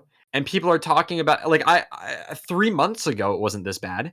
Like 3 months ago, it was, it was still like, I don't know. It's just, it is very stressful as someone who a lot of my content is built around the Dream SMP. Pretty much all of it is built around the Dream SMP community. Yeah. I feel very confident that I can change that and that I can do it effectively. Of course, and, yeah. It's you. But thank you. Dude, I just want to say that because you went from being, remember your previous channel, we all remember change is coming, and you completely switched everything. So I already know you can easily, not easily, but you can definitely transform things and switch things again. Yeah. But I the thing is, it's like I need to find something that preserves the style that I have, right? Preserves the ability, the creative vision, the ability to grow as like a content creator and grow in terms of advancing my skills. But also, it needs to be a spot where I can grow in viewership and grow, not go backwards. That's the thing, is like, you always, the internet's always changing. The Dream SMP was amazing for a long time, and I feel like it could still be going very strong today if they had the drive to write. If writing is the hardest part, because you have to create something out of nothing, especially when it's your own story.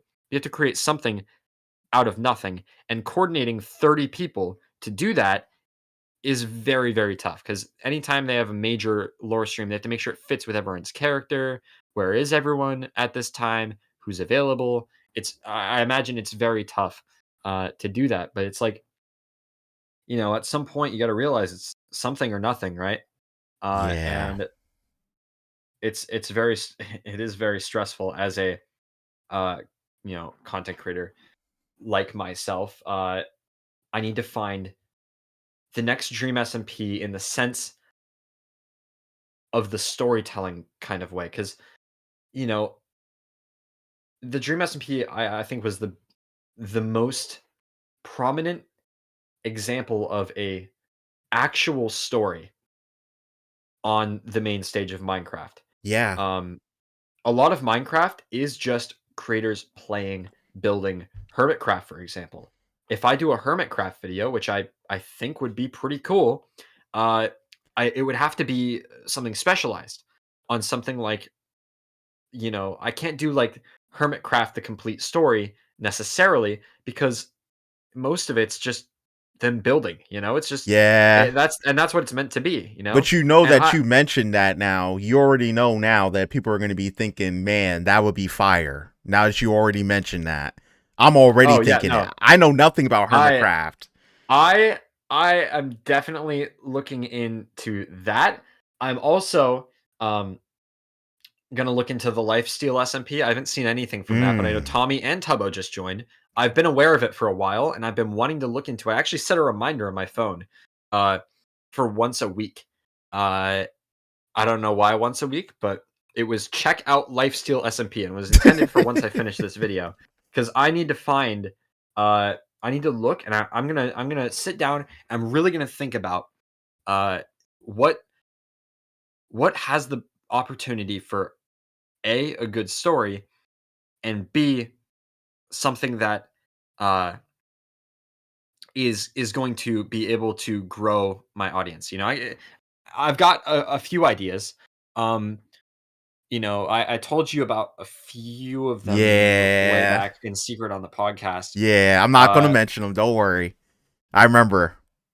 Well, there's one that I can just mention, because I feel like if anyone at this point, I feel confident that if someone were to steal the idea, like they wouldn't, maybe it wouldn't necessarily.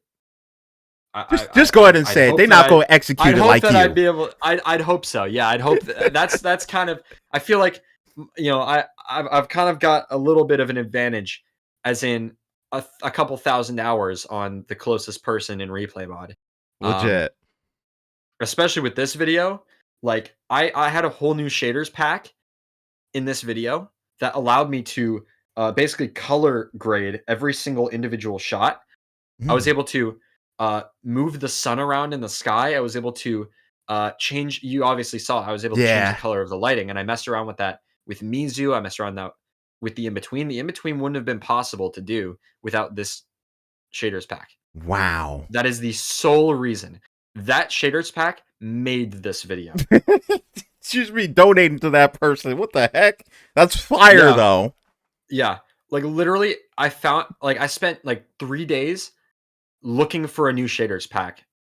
3 days straight after the Wilbur video, and I downloaded like 15 different shaders packs, and I just tried all of them, and I looked at the settings that they have, and I stumbled across this one, which I had actually already had.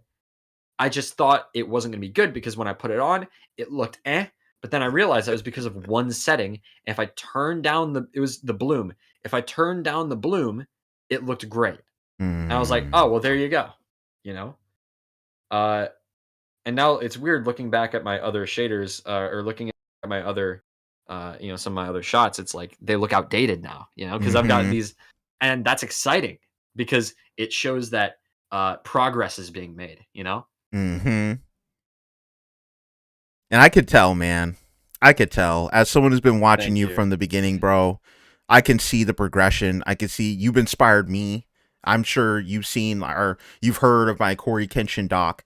Like, I would not have done about that. 30 minutes of it. Well, I listened to it while I was making this video. What? No way. For real? Yeah. So the thing about working for 500 hours on a video is that you have a bit of, it's not the most exciting thing most of the time.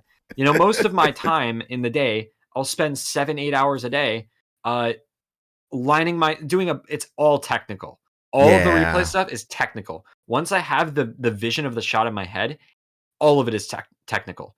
it's the same thing with like filming scenes in a movie is technical. It's all Mhm. about getting the lighting perfect. It's the same exact thing. I have to adjust the sun for every single shot. I have to change the time of day. I have to change the color, adjust sliders until it looks good. And I have to line myself up exactly 90 degrees this way and 10 degrees this way, and then keep it at 10 degrees. It's not the most exciting thing, doing that 1900 times. But so what I do to get through and not die of boredom is I'll listen to I've spent a ridiculous amount of time listening to YouTube videos Yeah. in the past 3 months. Mhm. I have gone through entire phases of being into certain channels or something. Like Mhm. I have gone in and out of multiple channels and binged their content for like tens of hours just working on this video. It's so funny. Same, And bro. and yeah, when I saw you, I saw you uploaded that, so I was like, hey, that's perfect. So I just clicked on it, and I didn't end up finishing it, but I did Mhm. get a decent amount through. I appreciate you watching, and I also agree. I do that too, especially. Well, I'll do that to turn off, like if I need to chill. Also, if I'm just playing a video game Oh, and I don't 100%, want yeah. anything, like I want something in the background, but I don't want it to be music. I'll play a YouTube video and I'll just listen to. I've listened to Wendigoon talk for hours. Oh, I've seen some of his videos, yeah. But yeah, I know that you were a busy young man. I apologize for taking as much Not time as I anymore. have from you. Not today. Oh yeah, you're Not chilling today. now. Today? Yeah, no, because it's crazy. So it was an absolute grind for about, I mean, I would say 3 months. It wasn't really all 3 months. Mhm. Because a lot of writing is very tough because it's the necessary first step, right? You need to Yeah. have the whole thing written before you can go on and do other stuff. Yep. But it's also, you don't want to rush it because it's the most important step. The writing determines everything is built off the writing. The writing is the foundation.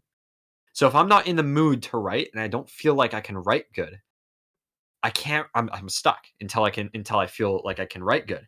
You know, like I feel like I was some of the most motivated to write in those in between sections. I don't know why. I don't know what about them. I think I just love the in between so much.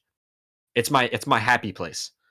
Uh, every replay shot, every line that that I wrote down in there was, I loved it.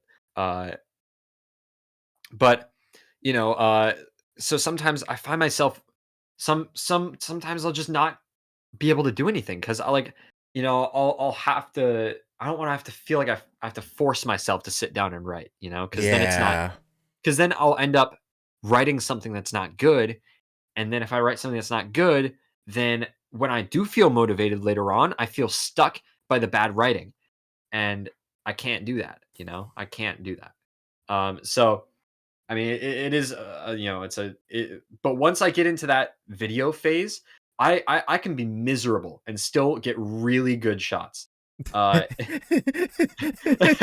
It's not like, it's not about, like, I mean, a little bit, but like, I mean, it's very I know what straightforward. you It's mean. not, I know what you once mean. I, Go yeah, ahead. it's funny. So that's, I was able to work like way too long, and I was, sometimes I was freaking out like, oh my gosh, I finished this, there's so much left, but I'll still be cooking up some bangers in replay mod, and it's like, okay, I can just sit down and force out an entire montage. That the two pit montages, I was like on very little sleep and I just grinded them out. Like it was very little creative vision there.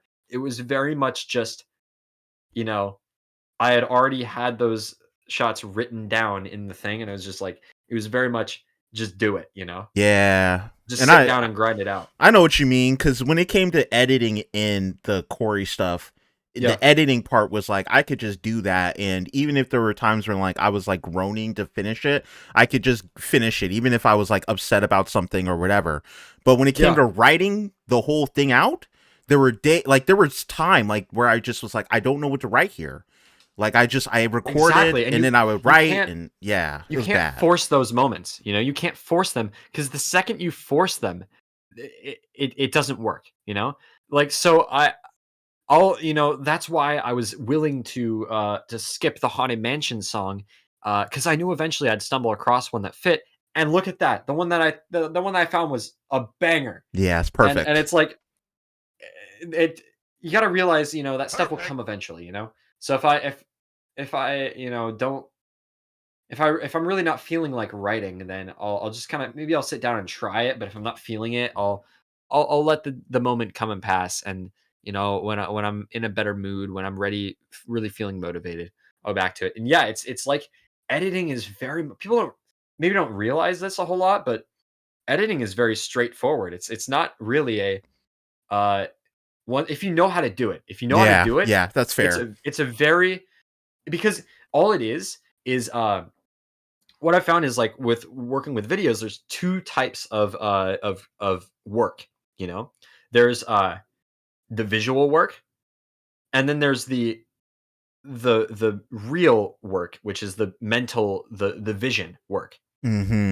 With the vision work, that's stuff like writing. You're pulling content out of thin air. You're pulling, it's stuff like planning shots. I plan every single shot on a title. I write more in titles and planning shots than I do for my script. Ooh, I was gonna ask you that because, like, when you're writing a script, do you write in the scenes a little bit? Like, you write like this is gonna look like this. I do that. I'm not gonna lie. It was my first ever script, so maybe that's why I did that. And I felt like it was probably not the best thing to do. But I wrote down like certain things. Like I was like, I want him to be here. I want to use this video here. That kind of thing. Sometimes like I'll add a note on the script. It depends on if I have a vision that there. Because sometimes it works like that, but sometimes I really want to wait for the song to take me away to that place. Like so I'll have because if I'm just reading out the script, it's kind of dry, right? It's kind of if I see the words there, it's not really there's nothing to bring to life. So I take a lot of inspiration from the songs. The songs give me the feeling that I'm trying to portray in that specific shot. So I'll find a song that fits with that specific scene and whatever, like that's why you see a lot of my shots match up visually with what the song is doing. If it's like a long, drawn out, like amazing long note, right? It'll be this wide spanning shot, this grand shot panning back. And that's because you can't plan that in with the voiceover. It's all the music. That's really where I get a lot of the stuff. And so the boring part is the writing, the voiceover, and the editing of the voiceover. Once I get to the music, then that's when I start getting to really make the content. It's really setting up to make the content before that. I love it, man. I feel like you're giving out a lot of golden insight in this chat for the people who will probably watch this stream later. Editors and things like that are listening, or future editors. If you're a future YouTuber who wants to create something great and you're trying to, break out of your box, maybe you're a reaction channel like me that's trying to break out of your box and maybe create something different. Listening to you talk about your process like this is incredibly helpful. So I appreciate. I'm glad. Anything to help. And we're gonna have to, me and you, we're gonna have to talk also off camera too, probably at some point, and maybe even play some Fortnite or whatever in your break time, bro. So we can chill. We're gonna have to do that. Yeah. That's 100%. It's cool like talking about YouTube stuff with someone who can relate, right? Straight up. Like as much as I love talking to my family about some stuff, sometimes they'll just be like, okay. They don't know, they don't get it. Like no, they're amazing though. They're amazing. Yeah, of course. They're incredible and very, very supportive. But sometimes it's like I can see I'm saying something that I think is like really cool, but they just they just can't really get it. Yeah. Or maybe it doesn't make as much sense. Yeah, I'm already knowing, man. I'm already knowing. I relate. Yeah, exactly. As like, and since you did that video, like, core video, I feel like, once you do that type of video once, it kind of opens your eyes. You're like, oh wow, Yeah, no, right? I was wrong about content creation, bro. Like I really was wrong. I feel like I was wrong about it. Like I had this idea. Don't get me wrong. I put effort into my reaction videos. Of course, like you already know, I put editing and all that. Yeah. But at the same time, it was nothing. It was nothing compared to what I dealt with that doc, man. It was Yeah. nothing. When you write your own stuff and you have this idea, this vision in your head, and you're able to put it out there, like I was crying. Like I was crying watching my video Yeah. back and being like, "Oh my It's- god, I can't believe I actually got this done." That's what makes it work. Yeah, see, it's something like I can look back on this video for the rest of my life and be proud of it every single time. And if I have to spend, if I have to pull an all-nighter, if I have to make myself miserable for 3 days, a week, even a Mhm. month, for the rest of my life being able to look back on that and be like, yeah, that was amazing. That was the best thing I could have made at that point. If I have to push that's my mentality with, like, if I have to push the video back a week, people might be like, oh man, they might be disappointed. They might even be mad at me for some reason. But I know that in the long run, that's not what I'm gonna remember. That's not what I'm gonna think about. I'm gonna think about the work that I did in that week leading up, in that week that I pushed it back. I'm gonna think Mhm. about that and be like, yeah, that made the video, And it's, that's kind of, been my mentality, is like I'm willing to make some sacrifices now, if it means, you know, finishing this project, Thank you for the making it wono. as big as possible, kind of like doing that whole thing. It's and I'm sure, yeah, you said you felt that, with your video. It's a crazy feeling when you have this massive project, right? Uh, and you finally complete it. Like I feel a void right now, because I don't have this insanely large scale project that I've been working on for 3 months. 3 Yeah. months is a long time. Like once I'm done with that, it's like, wow, that's crazy, especially Yeah. because school, right? Because like I was saying Mhm. earlier, there's this period towards the end of the school year, like literally like over the past 3 weeks, just this month in general has just been an absolute grind this entire month. Because like I would have, I was having to like figure out like which homework assignments could I not do and still have an A in the class, and Oh my which god. ones could I not do and get done in class instead, Oh so that no, I you could sound so like that I could me. work You so I sound could like work me, on. bro. Hey, it worked though. I finished the year with straight A's. Hey, that's what's up.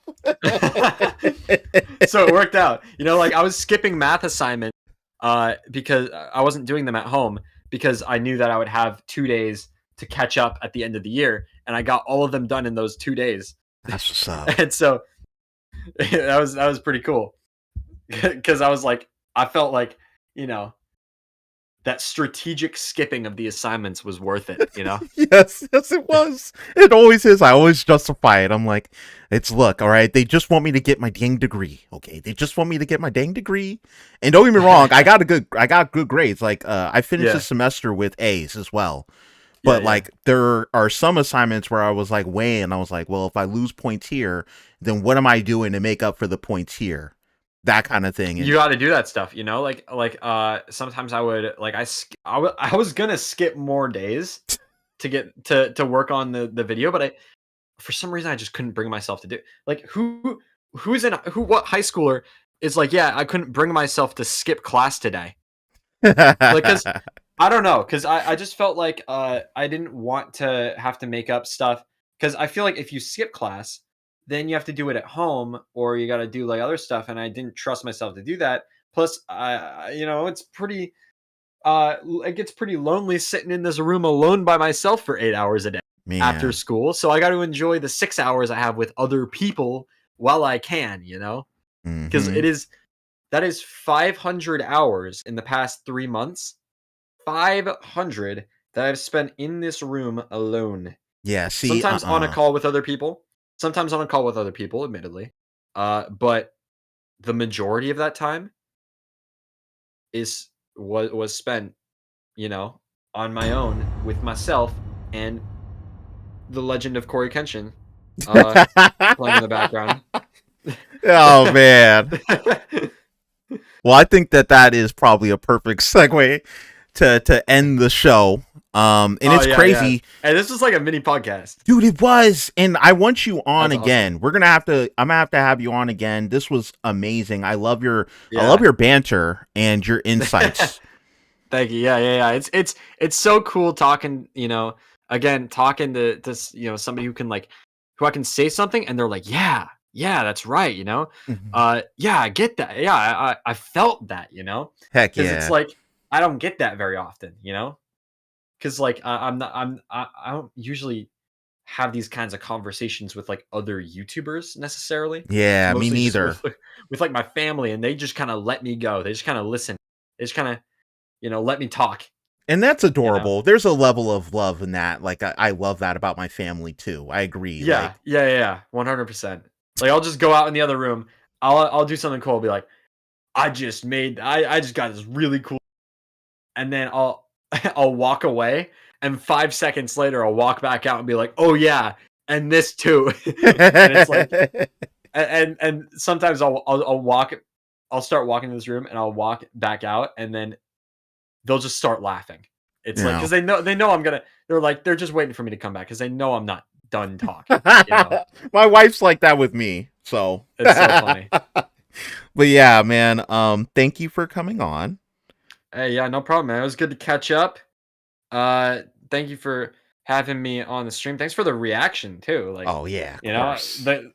Like it's so cool to see, reactions really they give me an insight that I don't have usually. Like it gives me a reason to not pay attention to the numbers, because I can see I can be like, yeah, maybe the numbers are down a little bit, maybe whatever. But this person genuinely loved this part, Yeah.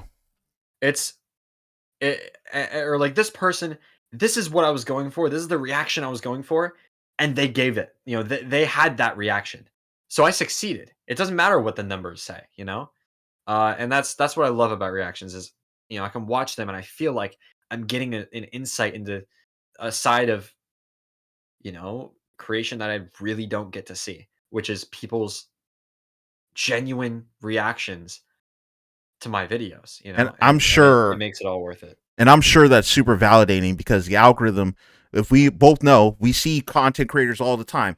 The algorithm does not determine quality. There's a content creator that gets millions of views and is on the homepage every day, and their quality is trash. I'm not gonna name any names, but we all seen it.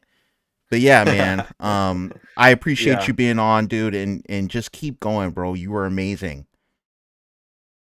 Thank you, man. Thank you. And you keep doing what you're doing. Don't listen to the numbers.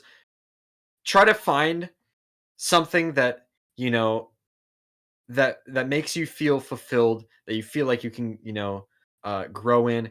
And don't be afraid to do that and reactions at the same time. You can do both, right? That's what I've probably got to do is I've probably got to, it's a little bit tougher because I upload once every like 2 or 3 months, but so me doing something at the same time is basically me doing it half as much. Yeah, but, but yeah, try to. I mean, hey, do what works, but also do what makes you happy too. Like that's the most important part, and hopefully, eventually, you can find something that's really a lot of both. That pops off. Yeah, because there is something, there's always something. There's something new that every YouTuber brings to the table. And you've obviously got something there because you've got 82,000 people subscribed to you. Hey, so like that's for real. Hey, if you ever need validation, look at that number, man. There you go. True. It's very true. Well, thank you for coming on, bro. Yeah, no problem. Yeah, just let me know. Oh yeah, I will. I'll message you. All right. Yeah. Very cool. Always nice catching up. Thanks for the reaction. Of course, man. You have a great night. Right. Yeah, you too. That was EvanMCGaming. We did a whole live freaking show. Alien Armada episode 3. We in here. Thank you for the Wono. We are going to react to Jedi Wolf's trailer. And after that, we are going to close out the show. All right, Jedi, you're up, bro. You're up, man. You're up, man. Let me see here. Did you? I believe you messaged it to me, right? Let's see. I believe you sent it to me. Where is it? Maybe you didn't link it to me. I have to look it up. Let me look it up real quick.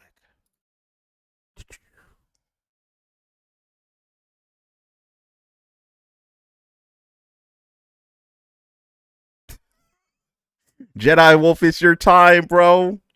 Oh, you did send it to me? Did you send it to me on the Nobody? I'm nervous typing.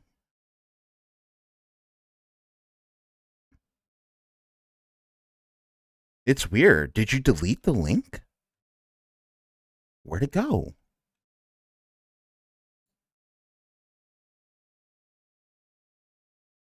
Oh, you sent it to me on Twitter. Okay, hold on. Got it. Let me pull that up real quick.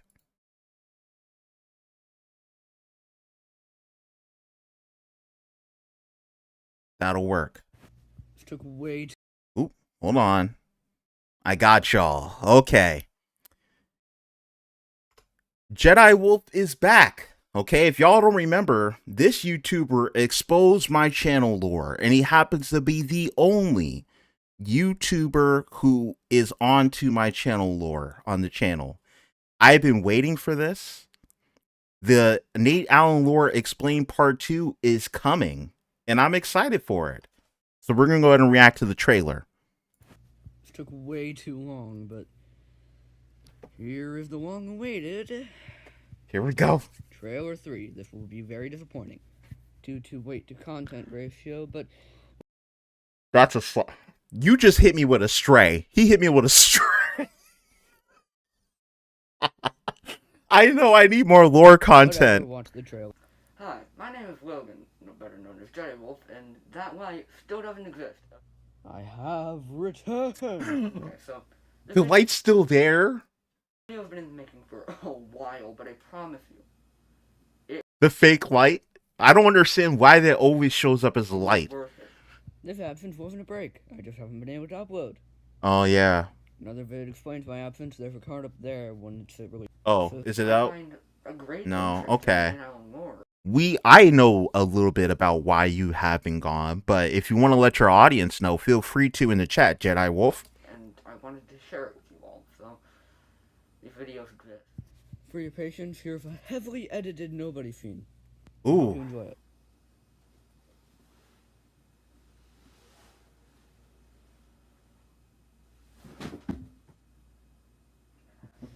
What? Perfect. That fall was amazing. What is this? Okay, so if y'all don't know, nobody is a part of the Jedi Wolf lore. Okay.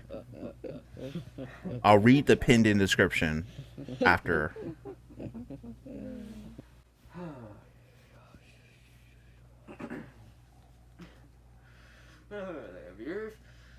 This is probably a trailer exclusive scene, but I don't really know.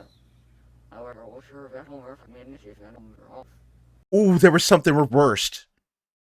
There was something reversed. What did you say? Oh. Oh, we're getting into it. Okay. Okay, Jedi Wolf. Okay.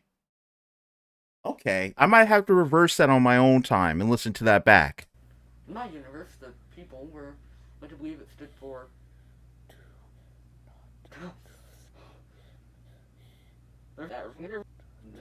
That's way more important than that. I'm sorry. Whoa, what's happening?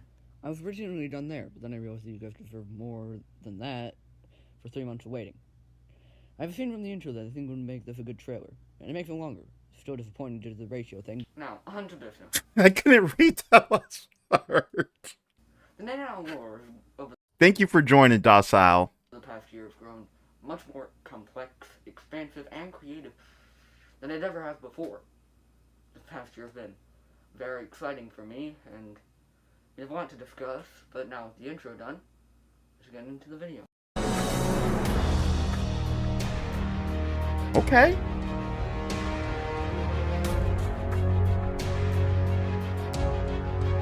The music, though. Q4 2020, Q1 2023. Okay. All right, let me read the pinned in description. The description says the wait is finally over. Sorry about that, by the way. I'll make an explanation vid soon. I just wanted to get this done. And then you have the different chapters here. It's interesting. All right, and then the pinned comment. Got comments on, hi, before I talk about other crap, yes, I know in this trailer, nobody doesn't have a unique voice. I forgot. Anyways, yes, this trailer took too long to make. Yes, the trailer was not worth the wait. I have been working on the trailer for 3 months. I've been working on it very slowly for about 3 weeks. This absence was not a break. Not me working on trailer 3. It was not having access to be recording or editing software. So that is something that, unfortunately, is kind of a part of, you know, one of the limitations he's struggling with as a creator. And it's going to happen when you're still, you know, young and you're still trying to create. Your parents aren't always going to be on your side. So what do you do in that scenario? You know, the best thing is what Jedi is basically doing. You upload when you can. You know what I'm saying? We'll take some time. You know, let me go ahead and leave my comment in support. Definitely an improvement from the previous trailer, and I see you stepping up your editing skills. That way I'm helping add a comment for the algorithm. I hope that this hits the algorithm. I hope it hits the algorithm. That's how I feel about it.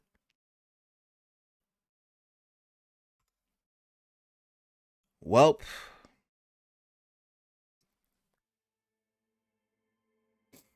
y'all hear the music. Trixie Blocks, if I do react to Trixie Blocks Backroom, it'll be his own video. It will literally be a video of only Trixie Blocks, which I may actually do. I appreciate you all joining me for this journey today.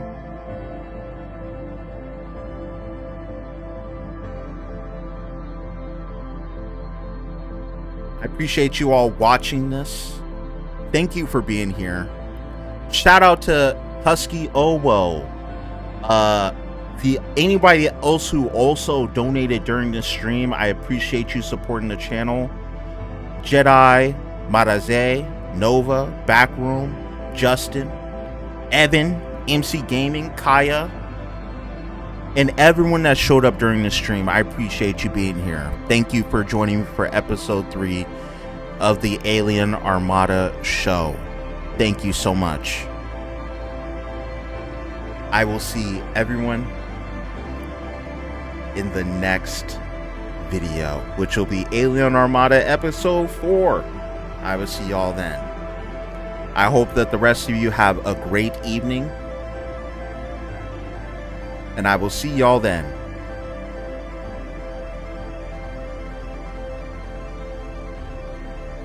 Peace.